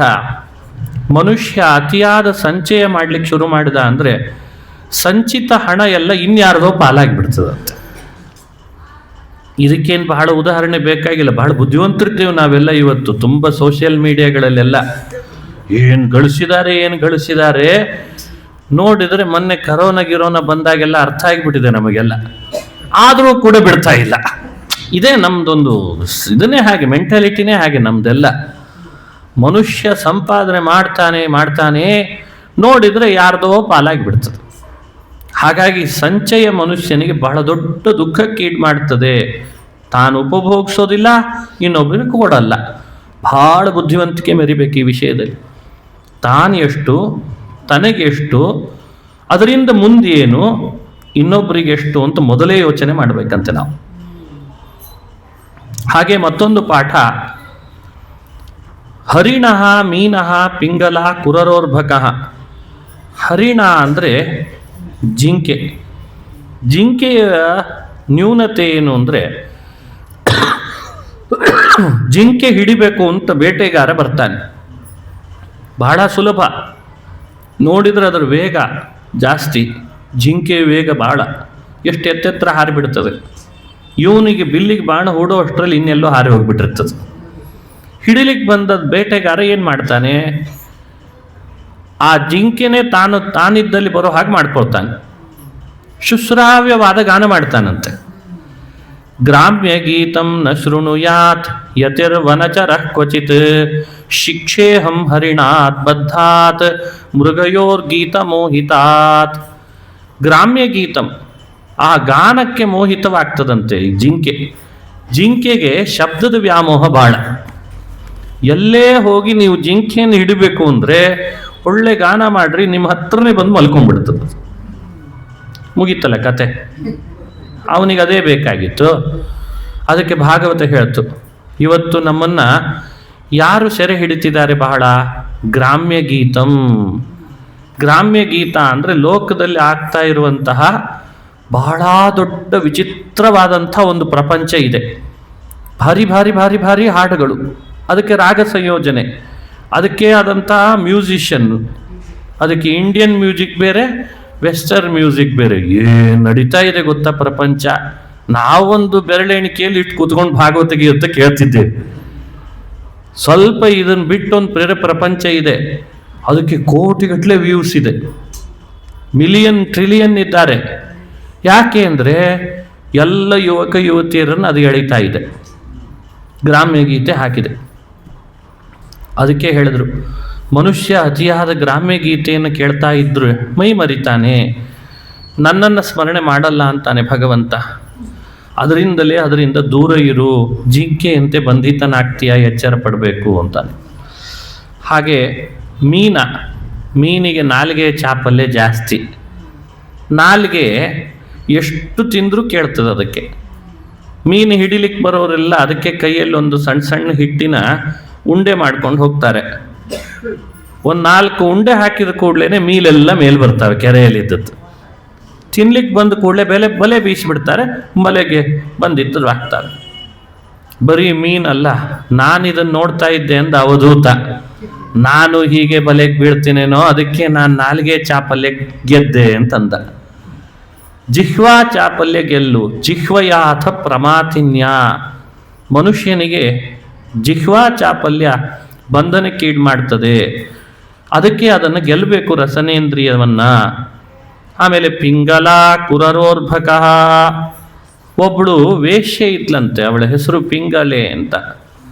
ಅಲಂಕಾರ ಮಾಡಿಕೊಂಡು ತನ್ನ ದೇಹನೇ ಮಾರಾಟ ಮಾಡಿ ಹಣ ಸಂಪಾದನೆ ಮಾಡಬೇಕಿತ್ತು ಅವಳು. ಆದರೆ ಒಮ್ಮೆ ಮಾತ್ರ ಯಾರೂ ಅವಳ ಬಳಿಗೆ ಬರಲಿಲ್ಲ. ಹಣ ಬೇಕು ಅಂತಿದೆ, ಬರಲಿಲ್ಲ. ನಿಂತು ಕಾಲು ನೋವು ಬಂತು. ದೇಹ ಆಯಾಸ ಆಯಿತು, ಸಮಯವೂ ಹೋಗ್ಬಿಡ್ತು. ಅವಳಿಗಿಷ್ಟು ಶ್ರಮ ಆಗಿದೆ. ಮನೆ ಒಳಗೆ ಬಂದ್ಲಂತೆ. ದೇವರ ಮುಂದೆ ಒಂದು ದೀಪ ಉರಿತಾ ಇದ್ದದ್ದಕ್ಕೆ ಸ್ವಲ್ಪ ಎಣ್ಣೆ ಹಚ್ಚಿ ಇನ್ನಿಷ್ಟು ಬೆಳಗಿ ಭಗವಂತನನ್ನು ಕಣ್ಣೀರು ಹಾಕ್ತಾ ಕೇಳ್ಕೊಂಡ್ಲಂತೆ. ಯಾಕೆ ಬಿಟ್ಟು ಈ ಪರಿಸ್ಥಿತಿ ನನಗೆ ಅಂತ ಕೇಳ್ಕೊಂಡ್ಲಂತೆ. ಈ ಸ್ಥಿತಿ ಯಾಕೆ ಬೇಕು ನನಗೆ? ಯಾಕೆ ಮಾಡಿದೆ ನಾನು ಈ ರೀತಿಯಾದ ವೃತ್ತಿಯನ್ನು? ನನ್ನೊಳಗೆ ಒಬ್ಬ ಭಗವಂತನಿದ್ದಾನಲ್ಲ, ಅವನನ್ನು ಸ್ಮರಿಸಿದ್ರೆ ಇಷ್ಟು ಸಮಯ, ಇಷ್ಟೊತ್ತಿಗೆ ನನ್ನನ್ನು ಎಲ್ಲೋ ಕರ್ಕೊಂಡು ಹೋಗ್ತಿದ್ದಾತ. ಸಂತಂ ಸಮೀಪೆ ರಮಣಂ ರತಿಪ್ರದಂ ವಿತ್ತಪ್ರದಂ ನಿತ್ಯಮಿಮಂ ವಿಹಾಯ. ಸಂಪತ್ತು ಕೊಡೋವನು ರಮಾರಮಣನಾದ ಶ್ರೀಹರಿ, ಸುಖ ಕೊಡೋವನು ಕೂಡ ರಮಾರಮಣನಾದ ಶ್ರೀಹರಿ. ಅವನಿರೋದು ನನ್ನ ಒಳಗೆ. ಅವನನ್ನು ಬಿಟ್ಟು ಪರಪುರುಷರಿಗಾಗಿ ಹಾತುರಿದು ಬಿಟ್ನಲ್ಲ ನಾನು ಅಂತ ಹೇಳ್ತಾ ಇದ್ದಾಳಂತೆ. ಇದು ಅವಳ ಮನಸ್ಸಿನ ಭಾವ. ಸಂತಂ ಸಮೀಪೆ ರಮಣಂ ರತಿಪ್ರದಂ ವಿತ್ತಪ್ರದಂ ನಿತ್ಯಮಿಮಂ ವಿಹಾಯ. ನಿತ್ಯದಲ್ಲೂ ನನ್ನೊಳಗೆ ಇದ್ದು ನನ್ನೊಟ್ಟಿಗೆ ಇದ್ದು ನನಗೆ ಸುಖ ಸಂಪತ್ತು ನೀಡುವವನನ್ನು ಬಿಟ್ಟು ಅಕಾಮದಂ ದುಃಖ ಭಯಾದಿ ಶೋಕ ಮೋಹಪ್ರದಂ ತುಚ್ಛಮಹಂ ಭಜೆ ಜ್ಞಾ. ತುಚ್ಛಮಹಂ ಭಜೆ ಅಜ್ಞ. ಎಷ್ಟು ದಡ್ಲಾದೆ, ಛೇಚೆ ನನಗೆ ಬೇಡ ಈ ವ್ಯಸನ ಅಂತ ಹೇಳಿ ಸರ್ವವನ್ನು ಪರಿತ್ಯಜಿಸಿದವಳು ಭಗವಂತನನ್ನೇ ಸ್ಮರಣೆ ಮಾಡ್ತಾ ಮಾಡ್ತಾ ಕಣ್ಣು ಮುಚ್ಚಿದರೆ ಹಗಲೊತ್ತೇ ಎಚ್ಚರ ಆಯ್ತಂತ ಅವಳಿಗೆ. ಅಷ್ಟು ಸುಖವಾದ ನಿದ್ರೆ ಬಂದಿದೆ. ದೇಹದ ಆಯಾಸ ಎಲ್ಲ ದೂರ ಆಗಿದೆ. ಅವಳ ಮಾಡ್ತಿದ್ದಂತಹ ಎಲ್ಲ ವ್ಯಾಪಾರ ಬಿಟ್ಟುಬಿಟ್ಲು. ನಿರಂತರ ಭಗವಂತನನ್ನು ಆರಾಧಿಸಿದ್ರ ಪ್ರಭಾವದಿಂದ ಅವಳಿಗೆ ಭಗವಂತ ಮುಕ್ತಿ ಕೊಟ್ಟ ಅಂತ ಭಾಗವತ ಹೇಳ್ತದೆ. ನೋಡಿ, ಈ ಚರಿತ್ರೆಯನ್ನು ಕೂಡ ಅವಧೂತ ವಿವರಣೆ ಕೊಟ್ಟ. ಯಾಕೆ ಹೇಳ್ದ? ಈ ಚರಿತ್ರೆಯ ಸಂದೇಶ ಬಹಳ ಸ್ಪಷ್ಟವಾಗಿದೆ. ಮನುಷ್ಯರಾದವರು ಈ ಸಂಸಾರದ ಕೂಪದಲ್ಲಿ ಬಿದ್ದಾಗ ಹಣ ಸಂಪಾದನೆ ಮೋಹಕ್ಕೆ ಒಳಗಾಗಿ ದೇಹಾಯಾಸ ಸಮಯ ವ್ಯರ್ಥ ಮಾಡಿ ಕಾಲ ಕಳೀತಾರೆ. ಆದರೆ ಒಬ್ಬಳು ವೇಶ್ಯೆಗಿರುವ ಬುದ್ಧಿಯೂ ನಮಗೆ ಬರ್ತಾ ಇಲ್ಲಲ್ಲ ಅಂತ ವ್ಯಂಗ್ಯ ಮಾಡ್ತಾರೆ. ವೇಶ್ಯೆಯ ಕಥೆಯನ್ನು ಹೇಳಿ ನಮ್ಮನ್ನು ವ್ಯಂಗ್ಯ ಮಾಡ್ತಾಳೆ ಅಂಥೇಳಿ ವೇಶ್ಯೆ ಅಂತ ಕೂಡಲೇ ವ್ಯಂಗ್ಯ ನಾವು ಮಾಡಬೇಕು ಅಂತ ಅರ್ಥ ಅಲ್ಲ, ಅದು ಅವಳ ವೃತ್ತಿ. ಆದರೆ ಭಾಗವತದಲ್ಲಿ ಅವಳ ಕಥೆಯನ್ನು ಹೇಳಿ ಅವಳಿಗೂ ಸದ್ಗತಿ ಕೊಡ್ತಾನಲ್ಲೋ ಭಗವಂತ, ನಿನಗೆ ಕೊಡದೇ ಇರ್ತಾನ ಅಂತ ನಮ್ಮನ್ನು ಕುರಿತು ಆ ರೀತಿ ಭಾಗವತ ಧರ್ಮದ ಅನುಷ್ಠಾನದಲ್ಲಿ ಬರಲಿ ಅಂತ ಕರೆ ಕೊಡಲಿಕ್ಕೆ ಈ ಉದಾಹರಣೆಯನ್ನು ಕೊಟ್ಟಿದ್ದಾರೆ. ಇದು ಪಿಂಗಳ ಅನ್ನೋ ವೇಶ್ಯೆ ಕಥೆ. ಅವಳೇನು ಸಾಧಾರಣಳಲ್ಲ, ಮುಂದೆ ಭಗವಂತನನ್ನು ಕಂಡ್ಲು. ಹಾಗಾಗಿ ಆಶಾಹಿ ಪರಮಂ ದುಃಖಂ ನೈರಾಶ್ಯಂ ಪರಮಂ ಸುಖಂ. ಮನುಷ್ಯ ಆಸೆಗೆ ಒಳಗಾಗಿ ಎಲ್ಲ ಕಳ್ಕೊಳ್ತಾನೆ. ಆಸೆಯನ್ನು ನಿಯಂತ್ರಣ ಮಾಡಿದ ಅಂದರೆ ಅವನಿಗೆ ಸುಖ ಬೇಕಾದಷ್ಟು ಸಿಗ್ತದೆ. ಅದೇ ಪಿಂಗಳಿಗೆ ಆದಿದ್ದಂತೆ. ಅವಳ ಆಸೆ ಬಿಟ್ಲು, ಎಲ್ಲ ಅವಳ ಹಿಂದೆ ಬಂತು. ಭಗವಂತನೂ ಸಿಕ್ಕ. ಆಸೆ ಹಿಡಿದಿದ್ಲು, ಸುಸ್ತು ಆಯಿತು, ನಿದ್ರೆನೂ ಮಾಡಲಿಕ್ಕಾಗಲಿಲ್ಲ, ಸಮಯನೂ ವ್ಯರ್ಥ ಆಗಿಬಿಡ್ತು. ಇದು ನಾವು ಕಲಿಬೇಕಾದ ಪಾಠ ಅಂತ ಹೇಳ್ತು. ಕುರರ ಅಂತ ಒಂದು ಕುರಂಗ ಪಕ್ಷಿಯ ಕಥೆ, ಅದು ಪಾಠ ಹೇಳ್ತು. ಸಣ್ಣ ಮಾಂಸದ ತುಂಡು ಹಿಡ್ಕೊಂಡ ಕುರಂಗ ಆಕಾಶದ ಎತ್ತರ ಹಾರ್ತು. ಉಳಿದೆಲ್ಲ ನೋಡಿದ್ವಂತೆ ಪಕ್ಷಿಗಳು. ಅರೆ ನಮಗೆ ಬೇಕಿತ್ತು ಅದು ಹ್ಯಾಕ್ ತೊಗೊಂಡು ಹಾರ್ತು ಅಂತ ಅದರಿಂದ ಅಟ್ಟಿಸ್ಕೊಂಡು ಬಂದ್ವಂತೆ. ಎಷ್ಟೋಡಿತು ಪಾಪ, ರೆಕ್ಕೆ ಬೀಸ್ತದೆ, ಸಾಕಾಗಿ ಕೊನೆಗೆ ಸುಸ್ತಾಗಿ ಬಾಯಲ್ಲಿದ್ದಂತಹ ಮಾಂಸದ ತುಂಡನ್ನು ಬಿಟ್ಬಿಡ್ತಂತೆ. ಬೇಡವೇ ಬೇಡಪ್ಪ ಇದು ಅಂತ ಹಿಂತಿರುಗಿ ನೋಡ್ತದೆ, ಯಾವ ಪಕ್ಷಿಗಳೂ ಇಲ್ಲ. ಮಾಂಸದ ತುಂಡು ಹಿಡ್ಕೊಂಡಾಗ ಇದ್ದ ಪಕ್ಷಿಗಳೆಲ್ಲ ಹೋಗಿಬಿಟ್ಟಿದ್ದಾರೆ. ಯಾಕೆ? ಅವಾಗ ಬೇಕಾದದ್ದು ಮಾಂಸದ ತುಂಡು. ಇದು ನನಗೆ ಪಾಠ. ಏನು ಪಾಠ? ಪರಿಗ್ರಹೋ ಹಿ ದುಃಖಾಯ ಯದ್ಯತ್ ಪ್ರಿಯತಮಂ ನೃಣಾಂ. ಮನುಷ್ಯ ಮಾಡುವ ಪರಿಗ್ರಹ ಅಂದರೆ ಮನುಷ್ಯ ಸ್ವೀಕಾರ ಮಾಡ್ತಾನಲ್ಲ, ಅದನ್ನು ಪರಿಗ್ರಹ ಅಂತ ಕರೀತಾರೆ. ನಿಮ್ಮ ಹತ್ರ ಅತಿಯಾದ ಪರಿಗ್ರಹ ಇದೆ ಅಂದ ಕೂಡಲೇ ಕುರಂಗ ಪಕ್ಷಿಗಳಾಗಿ ಎಲ್ಲರೂ ಹಿಂದೆ ಬೀಳ್ತಾರೆ. ಎಲ್ಲರೂ ಫೋನ್ ಮಾಡ್ಲಿಕ್ಕೆ ಶುರು ಮಾಡ್ತಾರೆ. ಮತ್ತೇನ್ರಿ ನೀವೇ ಭಾರಿ ಸಾಹೇಬ್ರೆ. ಏನಿರಲ್ಲ ಮನಸ್ಸಿನಲ್ಲಿ ಅವರಿಗೆ, ಆದರೆ ಒಳಗಿದೆ ಅಂತ ಗೊತ್ತಾದ ಕೂಡಲೇ ಶುರು ಮಾಡ್ತಾರೆ. ಅದರ ಬದಲು ಏನಿಲ್ಲ ಅಂತ ಆಗಿಬಿಟ್ರೆ ಯಾರು ಅಟ್ಟಿಸ್ಕೊಂಡು ಬರಲ್ಲ. ಹೀಗೆ ಕುರರ ಪಕ್ಷಿ ನನಗೆ ಹೇಳಿಕೊಟ್ಟ ಪಾಠ ಅರ್ಭಕಃ ಅಂತ. ಅರ್ಭಕನಿಂದ ಕಲ್ತಂತಹ ಪಾಠ ಏನು? ಅರ್ಭಕ ಯಾವತ್ತೂ ಕೂಡ ಚಿಂತೆಗೊಳಗಾಗಲ್ಲ. ಅರ್ಭಕನ ಮನಸ್ಥಿತಿ ಹೇಗೆ? ಸಣ್ಣ ಮಗುವಿಗೆ ಅರ್ಭಕ ಅಂತ ಕರೀತಾರೆ. ರಸ್ತೆ ಬದಿಯಲ್ಲಿ ಆಟ ಆಡ್ತಾ ಇದೆ ಪಾಪ. ಅಪ್ಪ ಬಿಸಿಲಿನ ತಾಪದಿಂದ ಎಲ್ಲೋ ಹೋಗಿದ್ದ, ಬಂದಂತೆ. ಬಂದಾಗ ನಿಂಬೆಹಣ್ಣು ಪಾನಕ ಮಾಡು ಅಂತ ಹೇಳ್ದ. ಸಕ್ಕರೆ ನಿಂಬೆಹಣ್ಣು ಇಲ್ಲ ಅಂದ್ಲು ಹೆಂಡತಿ. ಆಟ ಆಡ್ತಿದ್ದ ಮಗುವಿಗೆ ಕರೆದು ನಿಂಬೆಹಣ್ಣು ಸಕ್ಕರೆ ತೊಗೊಂಡು ಬಾ, ಪಾನಕ ಮಾಡ್ತೀನಿ ಅಂತ ಹೇಳಿಲ್ಲ ಅಮ್ಮ. ಓಡೋಡಿ ಹೋದ, ವಾಪಸ್ ಬಂದ. ಅಮ್ಮ ಇವತ್ತು ಭಾನುವಾರ ಅಂಗಡಿ ತೆಗೆದಿಲ್ಲ ಅಂತ ಹೇಳ್ದ. ಮುಗೀತಲ್ಲಿ ಕಥೆ. ಮತ್ತೆ ಆಟ ಆಡ್ಲಿಕ್ಕೆ ಹೋದ. ಸಮಸ್ಯೆ ಆದದ್ದು ಯಾರಿಗೆ? ಪಾನಕ ಮಾಡಲಿಲ್ಲಲ್ಲ ಅಂತ ಸಿಟ್ಟು, ನಿಂಬೆಹಣ್ಣು ಸಕ್ಕರೆ ಸಿಗಲಿಲ್ಲಲ್ಲ ನಾನೇನು ಮಾಡಲಿ ಅಂತ ಹೆಂಡತಿ. ಇವೆರಡೂ ಯೋಚನೆ ಇಲ್ಲದೆ ಇದ್ದಂಥ ಮಗುವಿಗೆ ಮಾತ್ರ ಆಟ ಆಡ್ತಾ ಇತ್ತಾದ್ರಿಂದ ಎರಡೂ ಯೋಚನೆ ಇಲ್ಲಂತ. ಇದೇ ನಾವು ಕಲಿಬೇಕಾದ ಪಾಠ ಅಂದ ಅವಧೂತ. ಈತನಿಗೆ ಪಾನಕ ಸಿಗಲಿಲ್ಲ, ಅವಳಿಗೆ ನಿಂಬೆಹಣ್ಣು ಸಕ್ಕರೆ ಸಿಗಲಿಲ್ಲ ಅನ್ನೋ ಕಿರಿಕಿರಿ. ಅವನಿಗೆ ಇವ್ರಿಗೇನು ಸಿಗಲಿಲ್ಲ ಅನ್ನೋ ಕಿರಿಕಿರಿನೇ ಇಲ್ಲ. ಇದು ನಮಗೊಂದು ಪಾಠ ಹೇಳ್ತದೆ. ಏನು ಪಾಠ? ಮನುಷ್ಯನ ನಿಶ್ಚಿಂತತೆ ಅನ್ನೋದೇ ಒಂದು ದೊಡ್ಡ ಪಾಠ. ಆ ನಿಶ್ಚಿಂತತೆಯನ್ನು ಹೇಗೆ ಗಳಿಸ್ಬೇಕು? ಮಕ್ಕಳನ್ನು ನೋಡಿ ಕಲಿಬೇಕಂತ. ಮಕ್ಕಳು ಹೇಗಿರ್ತಾರೆ? ಯಾವ ಯೋಚನೆ ಇರಲ್ಲ, ಎಲ್ಲ ಅಪ್ಪ ಅಮ್ಮನ ಮೇಲೆ ಹಾಕಿರ್ತಾರೆ. ಮನೆಯಲ್ಲಿ ಅಡಿಗೆ ಆಗ್ತಿದೆಯೋ ಆಗ್ತಿಲ್ವೋ, ಬೇಯಿಸ್ತಿದ್ದಾರೋ, ಏನು ಯೋಚನೆ ಇಲ್ಲ ಅವರಿಗೆ. ನಾವು ನಮ್ಮ ತಂದೆ ತಾಯಿ ಆದ ಶ್ರೀಹರಿಯ ಮೇಲೆ ಹಾಕಿ, ಎಲ್ಲ ನಿನ್ನ ಮೇಲಪ್ಪ, ನಂದೇನಿಲ್ಲ, ನಂದೇನದೋ ಸ್ವಾಮಿ, ನಿಂದೇ ಇದೆಲ್ಲವೋ ಅಂತ ಅವನ ಮೇಲೆ ಹಾಕಿ ನಿಶ್ಚಿಂತರಾಗ್ಲಿಕ್ಕೆ ಬರ್ತದೆ. ಸ್ಥಿತಿ ತಲುಪ್ತಿಲ್ಲ ಅಷ್ಟೇ ನಾವೆಲ್ಲ. ಆ ಸ್ಥಿತಿಗೆ ಬರಲಿ ಅಂತನ್ಲಿಕ್ಕೆ ಇಂಥ ಉದಾಹರಣೆಗಳನ್ನು ಕೊಟ್ಟಿದ್ದಾನೆ ಅವಧೂತ. ಕುಮಾರಿ ಇನ್ನು 4 ಉಳಿತು. ಕುಮಾರಿ ಅಂದರೆ ಸಣ್ಣ ವಯಸ್ಸಿನ ಹುಡುಗಿ. ವಿವಾಹಕ್ಕೆ ಅಂತ ವಯಸ್ಸಾದ ಕುಮಾರಿ ಅಂದರೆ ವಿವಾಹಕ್ಕೆ ಆಗ್ತಾನೆ ಅವಳಿಗೆ ವಯಸ್ಸಾಗಿತ್ತು. ವರನನ್ನು ಹುಡುಕ್ತಾ ಇದ್ರಂತೆ ಮನೆ ಒಳಗೆ. ಇದ್ದಕ್ಕಿದ್ದ ಹಾಗೆ ವರನ ಕಡೆಯವರು ಮನೆಗೆ ಬಂದರು. ಕನ್ಯೆ ಒಬ್ಬಳೇ ಇದ್ದಾಳೆ, ತಂದೆ ತಾಯಿ ಅಂದರೆ ಎಲ್ಲೋ ಹೊರಗೆ ಹೋಗಿದ್ದಾರೆ. ಬಂದಂಥ ಅತಿಥಿಗಳನ್ನು ಹಾಗೆ ಕಳಿಸ್ಲಿಕ್ಕೆ ಸಾಧ್ಯ ಇಲ್ಲ ಅಂತ ಅವಳು ಸುಶೀಳಲು ಸುಸಂಸ್ಕೃತಳಾಗಿದ್ಲು. ಮನೆಯಲ್ಲಿ ಊಟ ಮಾಡ್ಕೊಂಡು ಹೋಗ್ರಿ ಅಂತನ್ಲಂತೆ. ಅಷ್ಟು ಹೇಳಿದ್ದೆ ತಡ. ಅವರು ಅಂದರು ಹೇಗೆ ಮಾಡ್ತಾಳೆ, ಮುಂದೆ ಮನೆಗೆ ಬರೋ ಸೊಸೆ ಇವಳು ಅಂತ ಅನಿಸಿ ಅಡಿಗೆ ಮಾಡು ಅಂದ್ಬಿಟ್ರಂತೆ. ಅವಳಿಗೆ ಏನು ಗೊತ್ತು ಮನೆಯಲ್ಲಿ ಏನು ಸಾಮಾನಿದೇನೋ ಇಲ್ವೋ ಅಂತ ಯೋಚಿಸಿರಲಿಲ್ಲ. ನೋಡ್ತಾಳೆ ಮನೆಯಲ್ಲಿ ಅಕ್ಕಿ ಖಾಲಿ ಆಗಿದೆ. ಹಿಂದೆಲ್ಲ ಅಕ್ಕಿ ಖಾಲಿ ಆದರೆ ಸಮಸ್ಯೆ ಇತ್ತು. ಭತ್ತವನ್ನು ಕುಟ್ಟಿ ಆಮೇಲೆ ಅಕ್ಕಿ ತೆಗಿಬೇಕಿತ್ತು. ಭತ್ತ ಕುಟ್ಲಿಕ್ಕೆ ಶುರು ಮಾಡ್ತಾಳೆ. ಸುಸಂಸ್ಕೃತಳು ಕೈ ತುಂಬ ಬಳೆ ಹಾಕ್ಕೊಂಡಿದ್ಲಂತೆ.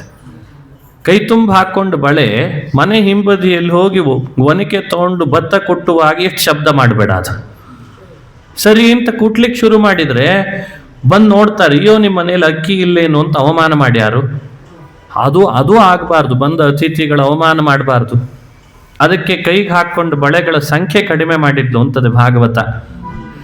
ನೋಡಿ, ಯಾವಾಗ ಬಳೆಗಳ ಸಂಖ್ಯೆ ಕಡಿಮೆ ಮಾಡಬೇಕು ಅನ್ನೋದು ಭಾಗವತ ಹೇಳಲಿಕ್ಕೆ ಶುರು ಮಾಡಿದೆ. ಈ ಕೈಗೆ 2, ಆ ಕೈಗೆ 2 ಅಂತ. ಅಂತೂ ಬಹುಬಳೆಗಳ ಸಂಖ್ಯೆ 2 ಇಳಿತು. 2 ಇದ್ರೂ ಶಬ್ದ ಮಾಡ್ಲಿಕ್ಕೆ ಶುರು ಮಾಡಿತು. ಇದು ಯಾಕೆ ಪ್ಲಾಸ್ಟಿಕ್ ಬಂದಿರಲಿಲ್ಲ ಅನಿಸ್ತದೆ ಇನ್ನು ಆ ಕಾಲದಲ್ಲಿ. ಪುನಃ ಈ ಕೈಗೆ 1, ಆ ಕೈಗೆ 1 ಅಂತ ಮಾಡಿ ಅಕ್ಕಿ ಮಾಡಿ ಆಹಾರ ಹಾಕಿ ಅವರನ್ನು ಕಳಿಸಿದ್ರೆ ಕನ್ಯೆ ಪಾಸ್ ಮಾಡಿದ್ರು ಅಂತ ಹೇಳ್ತಾರೆ ಹಿರಿಯರು. ವಿವಾಹ ಮಾಡ್ಕೊಂಡ್ಲೋಳು ಅಂತ ಅನ್ನೋದು ಮುಖ್ಯ ಅಲ್ಲ. ಆದದ್ರದ ಘಟನೆಯಲ್ಲಿರುವ ಬಳೆಯ ಸಂಖ್ಯೆ ನಮಗೊಂದು ಪಾಠ ಹೇಳ್ತು ಅಂತಾನೆ ಅವಧೂತ. ಏನು ಪಾಠ? ಎಲ್ಲಿ ಬಹುಸಂಖ್ಯೆಯಲ್ಲಿ ಜನ ಸೇರ್ತಾರೆ ಅವರು ನಮ್ಮ ಸಾಧನಕ್ಕೆ ವಿಘ್ನ ಮಾಡ್ತಾರೆ. ಹಾಗಾಗಿ ಬಹುನಾಂ ಕಲಹ, ಬಹಳ ಸಂಖ್ಯೆಯಲ್ಲಿ ಸೇರಿದ್ರೆ ಕಲಹ ಜಾಸ್ತಿ ಆಗ್ತದೆ. ಇಬ್ಬಿಬ್ಬರೇ ಸೇರಿದ್ರೆ ಹರಟೆ ಆಗ್ತದೆ. ಈಗ ನೋಡಿ, ಉಪನ್ಯಾಸಕ್ಕಿಂತ ಮೊದಲೇ 1 ಬಂದಿದ್ರು ಅಂತ ಇಟ್ಕೊಳ್ಳಿ. ಅಂದ್ರೆ ಇಲ್ಲೇ ಅಂತಲ್ಲ, ಎಲ್ಲ ಕಡೆಯಲ್ಲಿ ಹಾಗೆ ಅನಿವಾರ್ಯ. ಇನ್ನೂ ಆಚಾರ ಬೇರೆ ಬಂದಿಲ್ಲ, ಮತ್ತೆ ಏನು ಮಾಡ್ಬೇಕು ಹೇಳಿ? ಏನಾದರೂ ಒಂದು ವಿಷಯ ಅವರಾದರೂ ತೆಗಿಬೇಕು, ನಾನಾದರೂ ತೆಗಿಬೇಕಾಗ್ತದೆ. ಅಲ್ಲಿ ವಾರ್ತಾ, ಅಲ್ಲಿ ಜಲ್ಪ. ಅಂತೂ ಬಹುಸಂಖ್ಯೆಯಲ್ಲಿದ್ದರೆ ಕಲಹ, ಇಬ್ಬರೇ ಇದ್ರೆ ಹರಟೆ, ಒಬ್ಬನೇ ಇದ್ರೆ ಸಾಧನೆ ಅಂತ.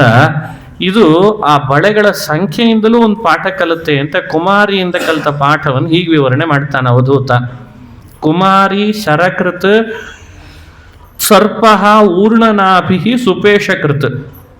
ಶರಕೃತ್ ಅಂದರೆ ಬಾಣ ಮಾಡುವವ. ಒಮ್ಮೆ ರಾಜ ಬೀದಿಯಲ್ಲಿ ತನ್ನ ಸೇನಾಬಲ ಕರ್ಕೊಂಡು ಹೊರಟಿದ್ದಾನೆ. ಎತ್ತರದಲ್ಲಿ ಕೂತಿದ್ದಾನೆ. ಎಲ್ಲರೂ ಅವನ್ನೇ ನಿರೀಕ್ಷೆ ಮಾಡ್ತಾ ಇದ್ದಾರೆ. ಭಾರಿ ಅದ್ಭುತ ರಾಜನ ವೈಭವ ಅಂತ. ಆದರೆ ಅದೇ ಬೀದಿಯಲ್ಲೇನೆ ಒಬ್ಬ ಬಾಣ ಮಾಡುವ ಬಾಣಾಕಾರ ಬಾಣವನ್ನು ಹೊರಗಲ್ಲಿಗೆ ಹಚ್ಚಿ ತಿಕ್ತಾ ಇದ್ದಾನೆ. ಎಷ್ಟು ತಿಕ್ತಿದ್ದಾನೆ ಅಂದರೆ ರಾಜ ಯಾರ ದೃಷ್ಟಿ ಎಲ್ಲರನ್ನು ನೋಡ್ತಾನೆ, ಎಲ್ಲರೂ ನನ್ನೇ ನೋಡ್ತಿದ್ದಾರೆ ಅಂತ ಅವನಿಗೆ. ಒಬ್ಬ ಇವನವು ನೋಡ್ತಾ ಇಲ್ಲ. ಸಮಸ್ಯೆ ಯಾವಾಗಲೂ ಅವರೇ ಅಲ್ಲ, ಅವಾಗಲೇ ಅಲ್ಲ. ಎಲ್ಲರೂ ತನ್ನೇ ನೋಡ್ತಿದ್ರೆ ಸಮಸ್ಯೆ ಇರಲ್ಲ. ಯಾರೊಬ್ಬ ತನ್ನ ನೋಡ್ತಿರ್ಲಿಲ್ಲಲ್ಲ ಅವನ ಮೇಲೆ ಇವನಿಗೆ ದೃಷ್ಟಿ ಹೋಯ್ತಂತ. ಇವ್ ಯಾಕೆ ನನ್ನ ನೋಡ್ತಾ ಇಲ್ಲ ಅಂತ ಇಳಿದು ಬಂದ. ಹತ್ರ ಹೋದ, ಮಾತಾಡ್ತಾ ಇಲ್ಲ ಬಾಣಾಕಾರ. ಮತ್ತಷ್ಟು ಹತ್ರ ಹೋದ, ಮತ್ತೆ ಮಾತಾಡ್ತಾ ಇಲ್ಲ.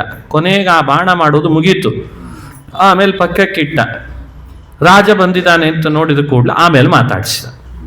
ರಾಜ ಕೇಳ್ದ, ಅಲ್ಲ ನಾನು ಬರ್ತಿದ್ದೇನೆ ಅಂತ ಎಲ್ಲರೂ ನನ್ನೇ ನೋಡ್ತಾ ಇದ್ರು, ನೀ ಮಾತ್ರ ನೋಡ್ತಾ ಇರಲಿಲ್ಲ, ಯಾಕೆ ಅಂತ ನೋಡ್ಲಿಕ್ಕೆ ಬಂದೆ ಅಂದ. ಅದಕ್ಕೆ ಆತ ಹೇಳ್ದ, ಬಾಣ ಚೂಪ್ ಮಾಡಬೇಕಾದ್ರೆ ಯಾರು ಬಂದ್ರು ನೋಡಬಾರ್ದು, ಅದಕ್ಕೆ ನಾನು ಬಾಣವನ್ನು ಚೂಪ್ ಮಾಡ್ತಾ ಮಾಡ್ತಾ ಮೈ ಮರ್ತಿದ್ದೆ, ನೀನು ನೋಡ್ಲಿಲ್ಲ ಅಂತಂದಂತೆ.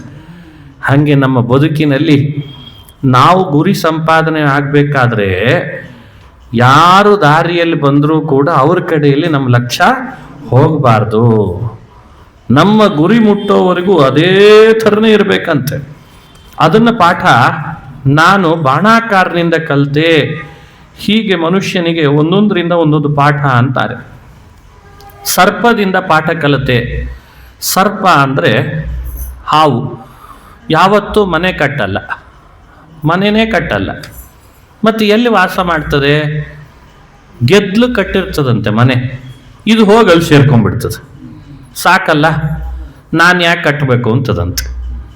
ಗೆದ್ಲು ಕಟ್ಟಿದ ಮನೆನೇ ಹುತ್ತ, ಪ್ರತ್ಯೇಕ ಹಾವು ಕಟ್ಟಿಸಿದ್ದಲ್ಲ ಅದು. ಹಾವಿಗೆ ವಾಸಕ್ಕಾಗಿಬಿಡ್ತದೆ. ಇದು ನಮಗೊಂದು ಭಾಗವತ ಪಾಠ ಹೇಳ್ತು ಅಂದ. ಗೃಹಾರಂಭೋ ಹಿ ದುಃಖಾಯ ವಿಫಲಶ್ಚ ಅಧ್ರುವಾತ್ಮನಃ. ಮನುಷ್ಯ ಅರ್ಧ ಜೀವನ ಯಾವುದರಲ್ಲಿ ಇಟ್ಟಿದ್ದಾನೆ ಗೊತ್ತೋ? ಮನೆ ಕಟ್ಟಿಸ್ಲಿಕ್ಕೆ ಶುರು ಮಾಡ್ತಾನಲ್ಲ, ಶುರುನೂ ಮಾಡೋದು ಬೇಡ, ನಾನೊಂದು ಮನೆ ಕಟ್ಟಿಸ್ಬೇಕು ಅಂತಿರ್ತಾರೆ ಬಹಳ ಜನ. ಅಲ್ಲ, ನಿಮ್ಮನ್ನು ಹಿಡಿದು ನನ್ನೂ ಹಿಡಿದೇ ಹೇಳ್ತೀನಿ, ನನ್ನ ಒಂದು ಮನೆ ಕಟ್ಟಿಸ್ಬೇಕು ಹಿಂಗೆ ಅನ್ಕೊಂಡೇ ಅರ್ಧ ಲೈಫ್ ಕಳೆದಿರ್ತೇವಂತೆ. ಇನ್ನು ಕಟ್ಟಿಸ್ಲಿಕ್ಕೆ ಶುರು ಮಾಡಿದ್ರಂತೂ ಪೂರ್ಣ ಮುಗದೇ ಹೋಯ್ತು ಅಂತ ಅರ್ಥ. ಒಂದು ಕಟ್ಟಿಸ್ಲಿ ಸಾಕು. ಅದರಲ್ಲಿ ಹೇಳ್ತಾರಲ್ಲ, ಈ ಮದುವೆ ಮಾಡಿ ನೋಡು, ಮನೆ ಕಟ್ಟಿ ನೋಡು. ಭಾಗವತದಲ್ಲೇ ಹೇಳಿದಂಥ ವಿಚಿತ್ರವಾದ ಅದ್ಭುತವಾದ ಮಾತು. ಅಂದ್ರೆ ಅದಕ್ಕಾಗಿ ಮನುಷ್ಯ ತನ್ನ ದೇಹವನ್ನ, ಮನಸ್ಸನ್ನ, ಹಣವನ್ನ ಎಷ್ಟು ವ್ಯಯ ಮಾಡ್ಕೊಳ್ತಾನೆ. ಅಷ್ಟು ವ್ಯಯ ಸ್ವಲ್ಪ ಆದ್ರೂ ಭಗವಂತನ ಕಡೆಗೆ ಇಟ್ಟಿದ್ರೆ ಇಷ್ಟೊತ್ತಿಗೆ ಅವನು ಇನ್ನೇನೋ ಆಗಿಬಿಡ್ತಿದ್ದ ಅಂತದೆ ಭಾಗವತ. ಹೀಗಿಂಥ ಪಾಠಗಳೆಲ್ಲ ಸರ್ಪದಿಂದ ಕಲಿತೆ. ಇಂಥ ಪಾಠಗಳು ಹೇಳುವಾಗ ಮೊನ್ನೆ ಒಬ್ರು ಹೇಳಿದ್ರು, ಆಚಾರ್ಯ ಇದನ್ನು ನಾವು ಮೊದಲೇ ಕಲ್ತೇವೆ ಅಂದ್ರು ಅವರು. ಅಂದ್ರೆ ಇನ್ಯಾರೋ ಕಟ್ಟಿದ ಮನೆ ಒಳಗೆ ನಾವು ಸೇರ್ಕೊಳ್ಳೋ ತಾನೆ ಹಾವಿಂದು ಪಾಠ ನೀವು ಹೇಳಿದ್ದು ಅಂದ್ರು. ಆ ಮನುಷ್ಯನಿಗೆ ಪ್ರಕೃತಿಯಲ್ಲಿ ದೋಷ ಗುಣಗಳು ಸಂಕೀರ್ಣವಾಗಿವೆ. ತಗೊಳ್ಳೋದು ಯಾವ್ದು ತಗೋತಿದ್ದಾನೆ ಅಂದ್ರೆ ದೋಷವನ್ನು ಬೇಗ ಕಲ್ತು ಬಿಡ್ತಾನೆ. ಇದೇ ಸಮಸ್ಯೆ. ಸಂಕೀರ್ಣವಾದ ಗುಣದೋಷಗಳು ಪ್ರಕೃತಿಯಲ್ಲಿದ್ರೂ ನೀನು ಬುದ್ಧಿವಂತನಾಗಿ ಗುಣವನ್ನು ಮಾತ್ರ ಗ್ರಹಿಸೋ ಆಗು ಅಂತ ಹೇಳೋದೇ ಭಾಗವತದ ಉದ್ದೇಶ. ಹಾಗಾಗಿ ಇನ್ನೊಬ್ರು ಕಟ್ಟಿದ್ದನ್ನು ನೀನು ತಗೊಳ್ಳೋ ಅಂತ ಹೇಳೋದು ಅಲ್ಲ, ನೀ ಕಟ್ಟಿಸ್ಲೇಬೇಡ ಮನೆ ಅಂತ ಹೇಳೋದು ಅಲ್ಲ. ಏನಿದೆ ಅದರಲ್ಲಿ ಒಂದಿಷ್ಟು ಸಾಧನೆ ಮಾಡ್ಕೊಂಡು ಹೋಗೋ ಅನ್ನೋ ಕಳಕಳಿ ಭಾಗವತಕ್ಕಿದೆ ಅನ್ನೋದನ್ನು ನಾವು ಚೆನ್ನಾಗಿ ಅರ್ಥೈಸ್ಕೊಳ್ಬೇಕು. ಸರ್ಪ ಊರ್ಣನಾಭಿ ಸುಪೇಶಕೃತ್. 23, 24ನೇ ಗುರು.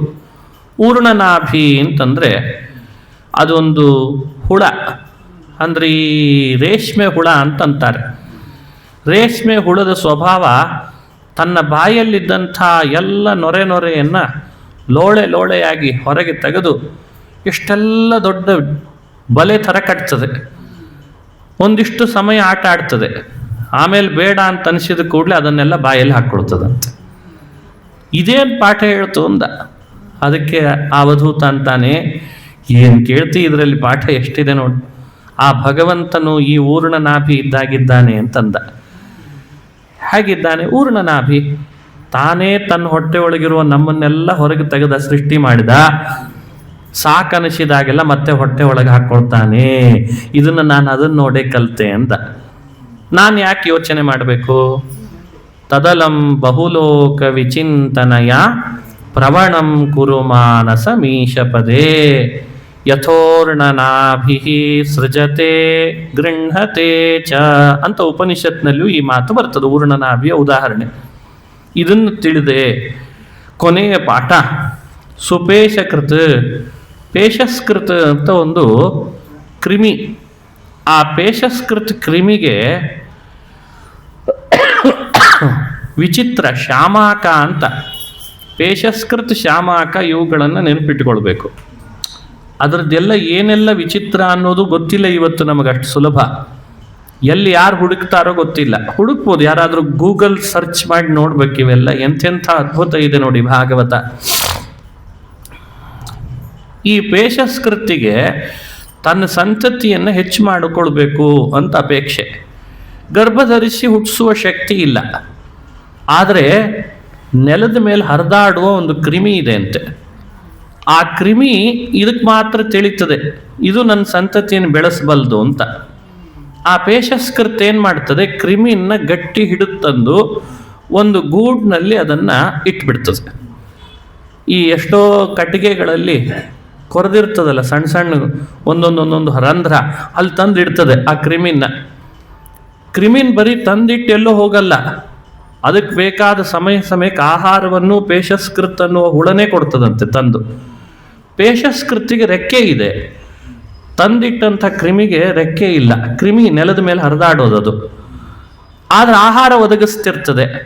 ಕ್ರಿಮಿಗೆ ಭಾರಿ ಸಿಟ್ಟು ಬಂದಿರ್ತದೆ, ಇದು ಎಂಥ ದುಷ್ಟ, ನನ್ನಷ್ಟಕ್ಕೆ ನಾನು ನೆಲದ ಮೇಲೆ ಹರಿದಾಡ್ತಿದ್ದೆ, ನನ್ನನ್ನು ತಂದು ಹೋಗಿ ಗೂಡ್ನಲ್ಲಿ ಬಂಧಿಸ್ತಲ್ಲ. ಆದ್ರೆ ಏನು ಮಾಡೋಣ, ಆಹಾರ ಅಂತೂ ಸಮಯಕ್ಕೆ ಕೊಡ್ತಾ ಇದೆಯಲ್ಲ ಅಂತ ಆಹಾರ ತಿಂತದೆ, ಸಿಟ್ಟು ಮಾಡ್ತಿರ್ತದೆ. ಆಹಾರ ತಿಂದು ಸಿಟ್ಟು ಮಾಡುವಾಗ ಏನಾಗ್ತದೆ, ಬರ್ತಾ ಬರ್ತಾ ಸಿಟ್ಟು ಕಡಿಮೆ ಆಗ್ಲಿಕ್ಕೆ ಶುರು ಆಗ್ತದೆ. ಆಹಾರ ಒದಗಿಸ್ತಾ ಇದೆ ಸಮಯಕ್ಕೆ ಅಂತ. ಕಡಿಮೆ ಆದ ಹಾಗೆ ತಂದಿಟ್ಟ ಪೇಶಸ್ಕೃತಿನ ಬಗ್ಗೆ ಈ ಕ್ರಿಮಿಗೆ ಒಂದು ಅನುರಾಗ ಹುಟ್ಟುಕೊಳ್ತದೆ, ಒಂದು ಅನುಕಂಪ, ಅನುರಾಗ. ಅದು ಮನಸ್ಸಿನಲ್ಲಿ ಹೆಚ್ಚಾದ ಹಾಗೆ ಕ್ರಿಮಿ ಒಳಗೆ ದೇಹದಲ್ಲಿ ಒಂದು ರೆಕ್ಕೆ ಬೆಳಿಲಿಕ್ಕೆ ಶುರು ಆಗ್ತದೆ. ಎಷ್ಟು ರೆಕ್ಕೆ ಬೆಳೀತದೆ ಅಂದರೆ, ಪೇಶಸ್ಕೃತಿನ ರೆಕ್ಕೆ ಎಷ್ಟಿರ್ತೋ ಅಷ್ಟೇ ರೆಕ್ಕೆ ಕ್ರಿಮಿಗೂ ಬೆಳೆದು ಬಿಡ್ತದೆ. ಬೆಳೆದ ಮೇಲೆ ಇದು ನನ್ನ ಸಂತತಿ ಅಂತ ಅನಿಸಿ ಅದನ್ನು ಹಾರುವಂತೆ ಮಾಡಿ ಇದು ಹಾರಲಿಕ್ಕೆ ಅಂತ ಶುರು ಮಾಡಿಬಿಡ್ತದಂತೆ. ಹೀಗೆ ಗರ್ಭಧಾರಣೆ ಇಲ್ಲದೆ, ಮೊಟ್ಟೆ ಸಂತತಿ ಇಲ್ಲದೇನೆ ವಿಚಿತ್ರವಾದ ಒಂದು ಕ್ರಿಮಿಯನ್ನು ತಂದು, ಶಾಮಾಕವನ್ನು ತಂದು, ಪೇಶಸ್ಕೃತ್ ಅನ್ನುವಂಥ ರೆಕ್ಕೆ ಇರುವ ಹುಳ ಕ್ರಿಮಿಯನ್ನು ತನ್ನಂತೆ ಮಾಡ್ತದೆ ಅನ್ನೋ ವಿಚಿತ್ರವಾದ ಉದಾಹರಣೆಯನ್ನ ನನ್ನ ಗುರು ಇವನು ಅಂತ ಹೇಳಿಬಿಟ್ಟ ಅವಧೂತ. ನೋಡಿ, ಇದೆಲ್ಲ ಪಾಠಗಳನ್ನು ನಾವು ಅನುಸಂಧಾನ ಮಾಡಬೇಕು. ಕೀಟ ಪೇಶಸ್ಕರಂ ಧ್ಯಾಯನ್ ಕುಡ್ಯಾಂ ತೇನ ಪ್ರವೇಶಿತಃ ಯಾತಿ ತತ್ ಸಾಮ್ಯತಾಂ ರಾಜನ್ ಪೂರ್ವರೂಪಂ ಅತ್ಯಜನ್ ಅಂತ ಹೇಳ್ತಾರೆ. ಅಸಂತ್ಯಜನ್, ಇಲ್ಲಿ ಯೋಚಿಸ್ಬೇಕು ಅಂತ ಅವಧೂತ. ಇದು ಕೊನೆ ಗುರು ಅವನಿಗೆ. ಏನು ಯೋಚಿಸ್ಬೇಕು? ನಾವು ನೀವುಗಳೆಲ್ಲ ಕ್ರಿಮಿ ಇದ್ದ ಹಾಗೆ, ಭಗವಂತ ಎಲ್ಲೆಡೆ ವ್ಯಾಪಿಸಿರುವಂಥ ಪೇಶಸ್ಕೃತ್ ಇದ್ದ ಹಾಗೆ. ನಮ್ಮನ್ನು ಭಗವಂತ ಸಂಸಾರದ ಗೂಟ್ನಲ್ಲಿ ಕ್ರಿಮಿಗಳಂತೆ ಬಂಧಿಸಿ ಇಟ್ಟಿದ್ದಾನಂತೆ. ಸ್ವಲ್ಪ ಬೈದಾಡ್ತೀವಿ ದೇವರನ್ನ, ಮತ್ತು ನಾವಲ್ಲದೆ ಯಾರು ಬೈಬೇಕು ಹೇಳ್ರಿ ದೇವರನ್ನ? ಚೂರು ಬೈದಾಡ್ತೀವಿ, ಅದು ಸರಿ ಮಾಡಿಲ್ಲ, ಇದು ಸರಿ ಮಾಡಿಲ್ಲ, ನನ್ನ ಜೀವನದೊಳಗೆ ಅದೊಂದು ಕೊಡಬೇಕಿತ್ತು, ಇದನ್ನು ಕೊಡಬೇಕಿತ್ತು, ಒಂಚೂರು ಬೈದಾಡ್ಬೇಕಂತ. ಆಮೇಲೆ ಪುರಾಣ ಶಾಸ್ತ್ರ, ಒಂದಿಷ್ಟು ನಮ್ಮ ಬದುಕಿನಲ್ಲಿ ಆಗುವ ದುಃಖದ ಅನುಭವಗಳು, ಕಷ್ಟ ನಷ್ಟ, ಹಿರಿಯರ ಎಲ್ಲರ ಮಾರ್ಗದರ್ಶನ, ಹೀಗೆ ಸಿಕ್ಕಾಗಿ ದೇವರ ಬಗ್ಗೆ ಒಂದು ಅನುಕಂಪ ಹುಟ್ಲಿಕ್ಕೆ ಶುರುವಾಗ್ತದೆ. ಆವಾಗ ಅದನ್ನೇ ನಿರೀಕ್ಷೆ ಮಾಡ್ತಿರ್ತಾನೆ. ಇಂದಲ್ಲ ನಾಳೆ ಬರ್ತಾನೆ, ನನ್ನ ಹತ್ರನೇ ಬರ್ತಾನಂತಂದ್ರೆ ಎಲ್ಲಿ ಹೋಗ್ತಾನೆ ಇವ ಅಂತ ಉಪನಿಷತ್ತು ಏನು ಹೇಳ್ತದ? ಶಕುಂತ ಶಕುಂತ ಒಂದು ಉಪನಿಷತ್ತು ಹೇಳ್ತದೆ, ಭಗವಂತ ನಮ್ಮನ್ನೇ ಹೇಗೆ ಮಾಡಿಟ್ಟಿದ್ದಾನೆ ಸಂಸಾರದಲ್ಲಿ ಕಳಿಸುವಾಗ, ಭಾರಿ ಬುದ್ಧಿವಂತ. ಹೇಗೆ ಮಾಡಿದ್ದಾನೆ? ಬಹಳ ಪ್ರೀತಿ ಪಾತ್ರವಾದ ಗಿಳಿನೋ ಪಕ್ಷಿನೋ ನಮ್ಮ ಮನೇಲಿ ಬಂದು ನಾವು ಸಾಕಿದ್ರೆ ನಾವು ಹೇಗೆ ಸಾಕ್ತೇವೋ ಹಾಗೆ ಸಾಕಿದಾನಂತೆ. ಅದ್ರ ಕಾಲಿಗೊಂದು ಸಣ್ಣ ಹಗ್ಗ ಕಟ್ಟಿರ್ತಾರೆ. ಆ ಹಗ್ಗ ಬಹಳ ದೂರ ತನಕ ಹೋಗ್ತದೆ. ಆದರೆ ಕತ್ಲಾಗ್ತಿರ್ಲಿಕ್ಕೆ ವಾಪಸ್ ಅದೆಲ್ಲ ಕಡೆ ಹಾರಾಡಿದ ಪಕ್ಷಿ ಎಲ್ಲಿ ಬರಬೇಕು? ಗೂಟ ಎಲ್ಲಿರ್ತದೋ ಅಲ್ಲೇ ಬರಬೇಕಂತೆ. ನಾವೆಲ್ಲ ಅಷ್ಟೇ ಅಂತಾರೆ. ನಾವೆಲ್ಲ ಅಷ್ಟೇ. ನಾವು ಎಲ್ಲೇ ಹಾರಾಡ್ಲಿ, ಹೋರಾಡ್ಲಿ, ಜಿಗದಾಡ್ಲಿ, ಕುಣಿದಾಡ್ಲಿ, ದೇವ್ರಂತಾನೆ ಇಲ್ಲೇ ಬರ್ಬೇಕು ತಮ್ಮ ಅಂತಾನೆ. ಎಲ್ಲಿ ಹೋದ್ರು ಇಲ್ಲೇ ಬಾ. ಇದು ಅವನ ಕರುಣೆ, ಅವನ ಭಗವಂತನ ಮಹಿಮೆ, ಉಪನಿಷತ್ತು ಹೇಳುವ ಮಾತು. ಹಾಗೆ ಎಷ್ಟು ಕರುಣೆ ಶ್ರೀಹರಿಗೆ ಅಂದರೆ ನಮ್ಮ ಮೇಲೆ. ಕ್ರಿಮಿಗಳಂತಿರುವ ನಮ್ಮನ್ನ ತನ್ನಂತೆ ಮಾಡಬೇಕು ಅಂತ ಅಪೇಕ್ಷೆ ಪಡ್ತಾನಂತೆ. ತನ್ನಂತೆ ಮಾಡಬೇಕಾದ್ರೆ ಏನು ಮಾಡಬೇಕು? ಆಹಾರ ಒದಗಿಸಿ ತನ್ನ ಧ್ಯಾನವನ್ನೇ ನಮ್ಮಿಂದ ಮಾಡಿಸೋ ಹಾಗೆ ಮಾಡಿ, ಮೊದಲು ಸ್ವಲ್ಪ ಕೋಪ ಮಾಡಿಕೊಂಡ್ರೂ ಪರವಾಗಿಲ್ಲ ಅಂತ ಅದನ್ನು ಸಹಿಸಿಕೊಂಡು ಭಕ್ತವತ್ಸಲ ಭಕ್ತಾಪರ ಅದು ಸಹಿಷ್ಣುವಾಗಿ ಬರ್ತಾ ಅವನಿಗೆ ಒಳ್ಳೆಯ ತನ್ನ ಸ್ವರೂಪದ ಆವಿರ್ಭಾವ ಆಗುವ ಹಾಗೆ ಮಾಡಿ ತನ್ನಂತೆ ನಿರ್ದುಃಖ ಆನಂದ ರೂಪನನ್ನು ಮಾಡಿ ಭಗವಂತ ಮೋಕ್ಷದೊಳಗೆ ನಮ್ಮನ್ನು ಇಡ್ತಾನೆ. ಇದು ನಾನು ಅದರಿಂದ ಕಲಿತ ಪಾಠ ಅಂತಾರೆ. ಎಂಥ ಅದ್ಭುತವಾದ ವಿಷಯ ಇದು. ಅವನು ಜಗನ್ನಾಥದಾಸರು ಈ ಮಾತನ್ನು ಹೇಳ್ತಾರೆ, ತನ್ನ ಲೋಕದಲ್ಲಿ ತಾನಿಟ್ಟು ಅಣುಗದಂದದಲ್ಲಿ ಪಾ ಅಂತ ಜಗನ್ನಾಥದಾಸರ ಮಾತು. ಶಿಟ್ಟಿನವನಿವನಲ್ಲ ಸೃಷ್ಟ್ಯಾದ್ಯಷ್ಟ ಕರ್ತೃವಿಗಾವಕಾಲದಿ. ಶಿಟ್ಟಿನವನಲ್ಲ ಇವ, ಸೃಷ್ಟ್ಯಾದ್ಯಷ್ಟ ಕರ್ತೃವಾದ ಶ್ರೀಹರಿ ತನ್ನ ಮಕ್ಕಳಾದ ನಮ್ಮನ್ನೆಲ್ಲ ತನ್ನ ಸ್ಥಾನದೊಳಗಿಟ್ಟು ಆನಂದ ಪಡಿಸ್ತಾನೆ. ಹಾಗಾಗಿ ಇವನು ಮೊರೆ ಹೋಗು ಅಂತ ಹೇಳ್ತಾರೆ. ಇವತ್ತಿಗೆ 24 ಗುರುಗಳ ಅವಧೂತ ಪಾಠ, ಅವಧೂತ ಗೀತೆ, ಪ್ರಕೃತಿ ಪಾಠದೊಂದಿಗೆ ಮುಕ್ತಾಯ ಮಾಡ್ತಾ ಇದ್ದೇನೆ. ನಾಳೆ ಮುಂದಿನ ಉದ್ಧವ ಗೀತೆಯಲ್ಲಿ ಬರುವಂತಹ ಭಾಗಗಳನ್ನು ಚಿಂತಿಸಿ ಕೃಷ್ಣನಿಗೆ ಅರ್ಪಿಸುವ ಪ್ರಯತ್ನ ಮಾಡ್ತೇನೆ. ಶ್ರೀಕೃಷ್ಣ.